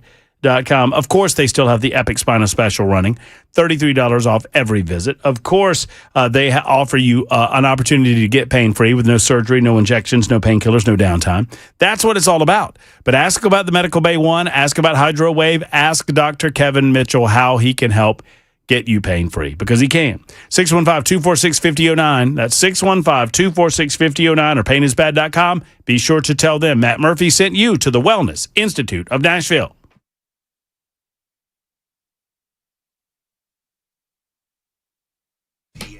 All right, guys, here's the deal. Opportunity for candidates to speak directly to the potential voters that they need to win an election this coming Thursday. We call it an all skate on the Matt Murphy Radio Show, a political all skate. Every person who's a candidate is welcome to come on the show. The only rules, it has to be 5 minutes or less, and sometimes it's less, and you can't be boring. If you start boring me, then I have to let you go. Because it's an occupational hazard that I'm doing here. Michelle is next. I've had a chance to meet Michelle on a couple of occasions, and she is a dynamite candidate running in district number, let's see if I get this right, Michelle, 52? Is that right? 52. How about that? That's right. What's going on, Michelle? Not much. Just out there shaking hands, talking to people, finding out what, is necessary to make our district better for everyone. That's me. And for those that don't know, Michelle is Michelle Vetter, and I think you are running unopposed in the primary. Is that correct? That's right. Yeah. But tell everybody who you'll be running against in the general election, God willing. Oh, well, I don't know how many people may know of this individual, but the person that I'm running against would be, what's his name? Justin Jones. Well, so Justin, you're right. I mean, I'm sincerely, and I've told you this, I'm sincerely happy that someone of your intelligence is willing to put yourself out there to run against this knucklehead. because he needs somebody pushing back against his nonsense, and you're well positioned to do it. But you're not in this race just to make a point. You're in this race to win it, right? I'm absolutely in this race to win it. I'm especially in this race, like we've talked about before, it's not about me. It's about every single person in District 52 for the last over 2 years have gotten absolutely nothing from the person currently sitting in our state house seat. Well, Michelle, God bless you and your effort, and I want everybody to know about you. Obviously, Thursday is, kind of a known thing that's going to happen, but the real work for you obviously comes between now and November, and I know you're willing to put the work in to make sure that people understand that there's an alternative. You don't have to vote for this knucklehead. Well, you talk about putting the work in, Matt. I've been over here in the Priest Lake, Una, Murfreesboro Road corridor, the airport, a little bit of Woodbine, up in and around the Lockland Springs area.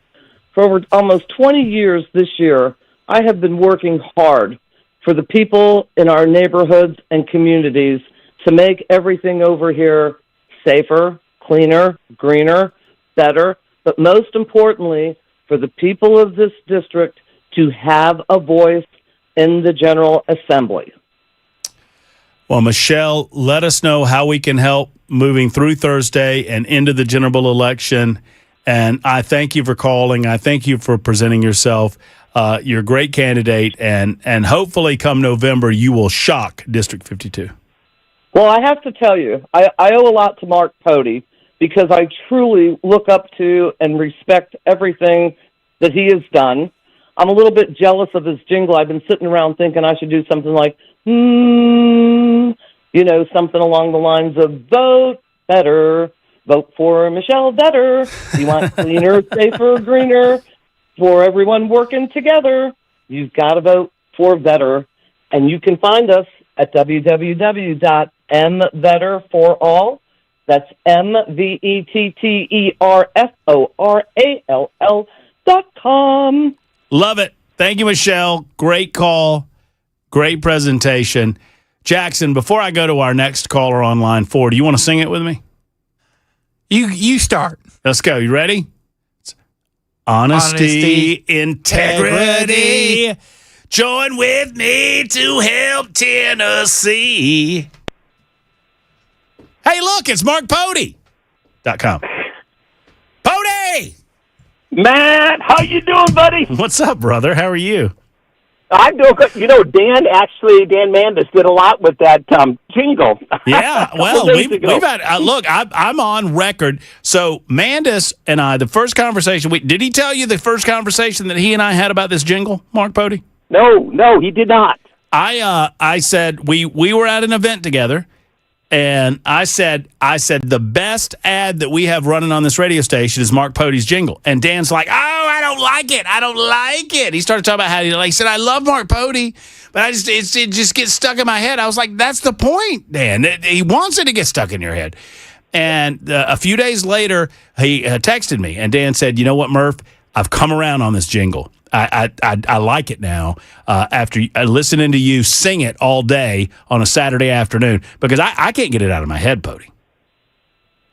Well, I got to give credit to the team that put it together. So it wasn't me, but yes, it is working, and people do remember that jingle.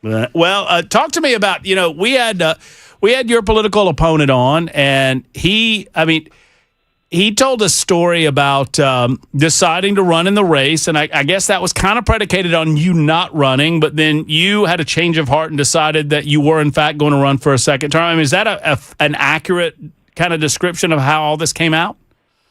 Absolutely. I will tell you that after I was elected 4 years ago, I did not believe I was going to be running again. And I talked to a lot of people. And in fact, I'm going to be blunt. I tried talking Brian Wilson into considering running for politics. Oh, wow. So, yeah. And I think Brian would be a great guy to run for something down the road. I agree. But so I talked to a lot of people, and then about 18 months ago, it was, nope, I'm going to be running. So I've been running, and I've been running for about 18 months, and It's been just as hard as I can, everywhere I can. But everybody's got the right to run. And so no matter who they are, they've been in politics for a long time or their first time, everybody's got the right. And I love America that way. And I love Tennessee because voters get to decide. And in my case, they get to decide, hey, have I been doing a good job and I've been supporting Tennessee values, or do we need a change? And I really appreciate going to the voters and laying out my case. And I appreciate you opening up the opportunity to give candidates this opportunity and to lay out my case. Mark, you are the most conservative guy running in. I mean, you're positioned in Davidson County, right? You have portions of Davidson County. Yes, I am the only Republican in Davidson County. Yeah, I mean that's what I was about to say. You're clearly the most conservative individual that is serving within that community. How can you help bridge the common sense that I see in a lot of other places in Middle Tennessee with some of the shenanigans that go on in Davidson County? Well, I'm going to mention almost nothing can happen in Davidson County without having it go through the state Senate. And in the Senate, the Republican who happens to be me, has the opportunity to kind of either veto or encourage different pieces of legislation. And I will tell you that I've met with the mayor on several different occasions, and sometimes they'll have a piece of legislation and I'll tell them, we are diametrically opposed to what's out there, and sometimes we can work to agreements that we can come and say that, I can support it if we can get rid of this part or move forward and just find ways that we can do something for Davidson County. And we've done both ways where I've opposed it and stopped it, and other ways where, I could change it to where it would at least be acceptable for us to pass it. Mark, I have made it a personal mission to highlight the Nashville Fairgrounds Speedway as an issue that I think is of regional importance. I know that you support the Speedway. What more can the citizens do to offer our support to try to cut through this ridiculous petition, which is, unfortunately, they're lying to the citizens as they go to the polls. They're lying to folks that are just trying to go get some groceries in Davidson County. This apparently is coming from the Ingram people. How can we help figure out a way to improve that area and to save racing at the racetrack? So I actually had a bill this year that I was running to do that. Now, it got sidetracked in the House.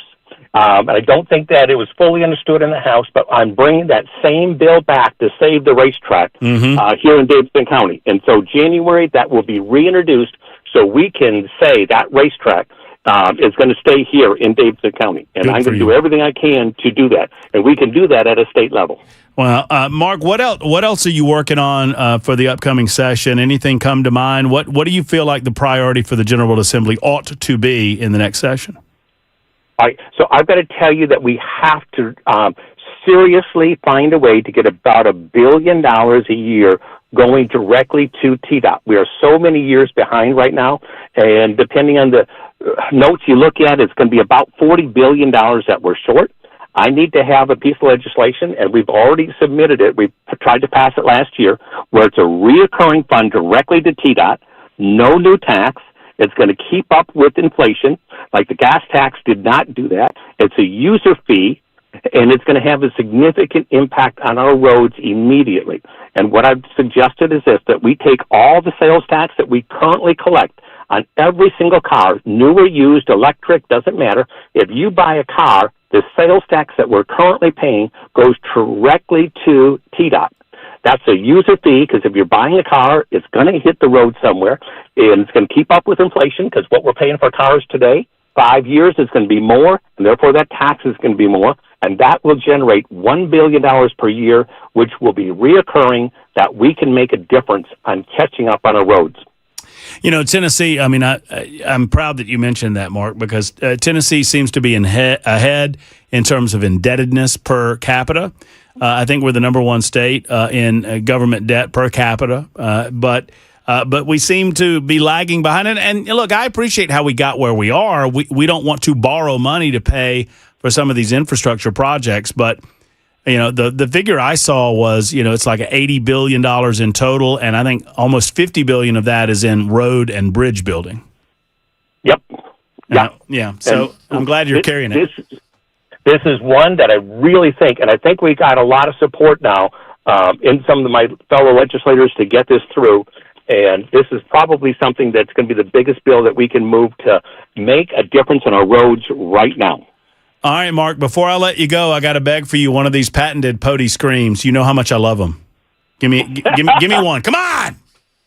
Yeah, man, let's roll. Yeah, that's what I'm talking about. Mark, we love you, buddy. Thank you, man. Appreciate you. I appreciate you, man. All right, there's Senator Mark Pody. He's a good guy. He's a great guy. And he's been a long-time listener of my show and a supporter of mine. And that is taking nothing away from the candidate that's on the ballot. Y'all have got to figure out who your candidate of choice is, and you'll vote appropriately. 51 after the hour. James, we'll get to you in a moment as time allows. It's Super Talk 99.7 WTN.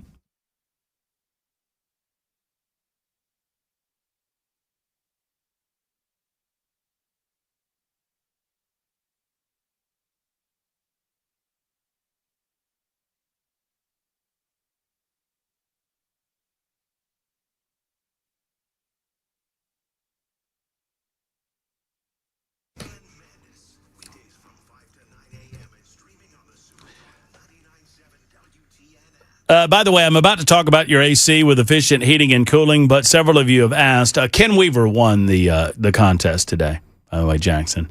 That is, fake news. Don't give me that look. You've got the trophy for another week, buddy boy, and you got 4 days to figure it out.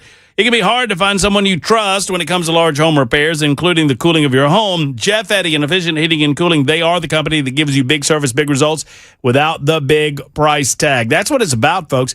You don't want to pay more for your AC repair than you need to. Why would you do that? Jeff Eddy guarantees you won't do that. He'll come out, doesn't charge you overtime on nights or weekend calls. Why? Doesn't believe in that. Doesn't believe in charging you more just because your AC went out at 7 o'clock versus 2 o'clock in the afternoon.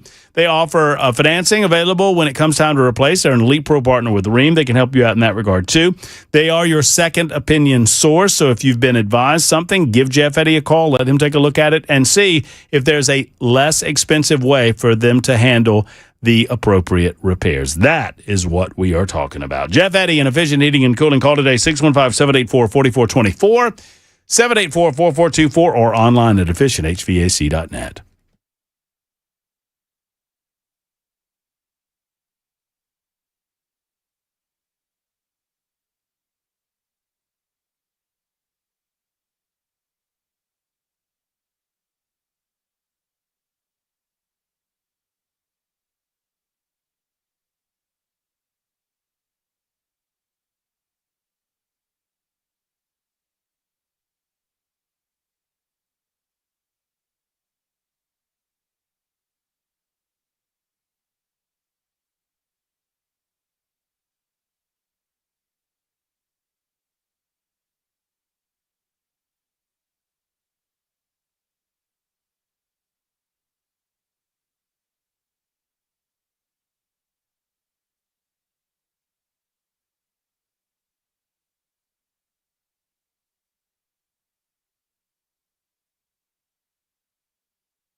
Want to know about a place where European Auto Repair doesn't feel so much like European Auto Repair? Friends, it's Matt Murphy. I'm here to tell you that Eurofix is that location. You'll notice Eurofix is not a typical greasy garage. Waiting rooms are clean and comfortable, inviting, as a matter of fact. Service areas are spotless because they believe in caring. Well, they do care about every aspect of your automobile experience, your service experience, from how you're treated to how your vehicle's treated. Every repair comes with a rock-solid 3-year, 36,000-mile nationwide warranty on all the repairs that they perform. And at below dealer pricing, you don't have to put up with dealer prices or get ghosted when you're waiting on a callback. Eurofix fixes everything European, plus a rental car is available with every appointment. Locations in Nashville, Franklin, Belmead, Murfreesboro, and Mount Juliet. 844-EUROFIX. That's 844-EUROFIX, or online at myEuroFix.com.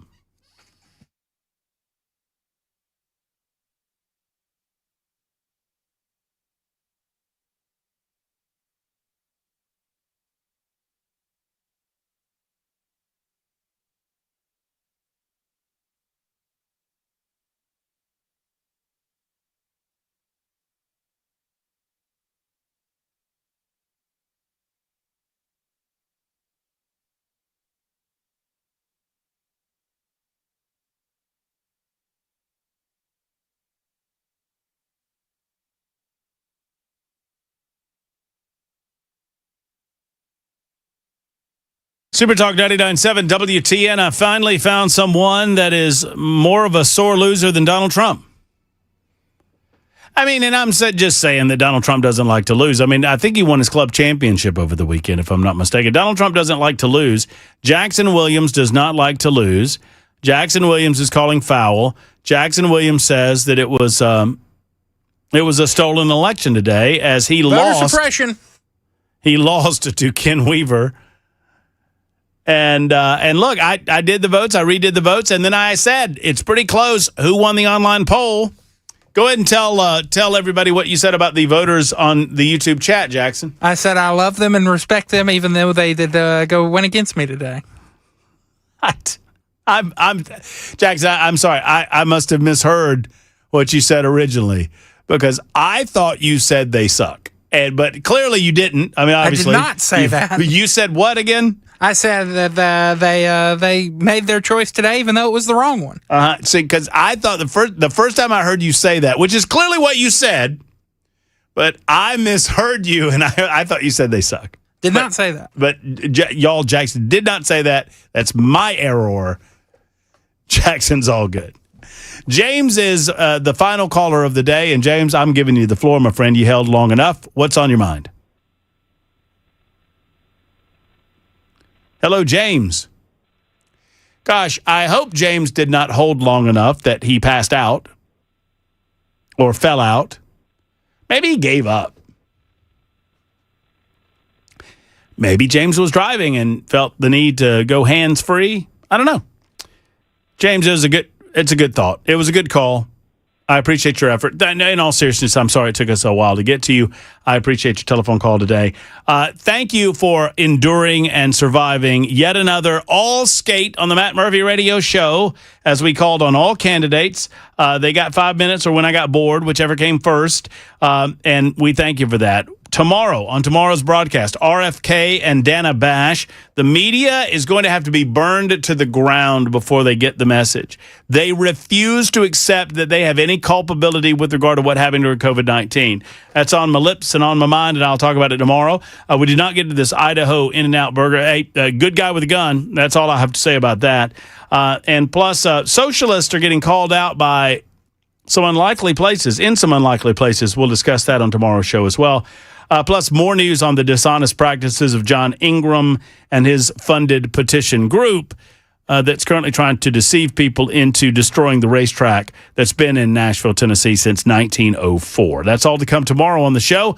Until then, for Jackson Williams, Ken Weaver, and the rest of the crew, Matt Murphy speaking and saying, hug your loved ones. Have a good evening. Pass it on. So long, everybody.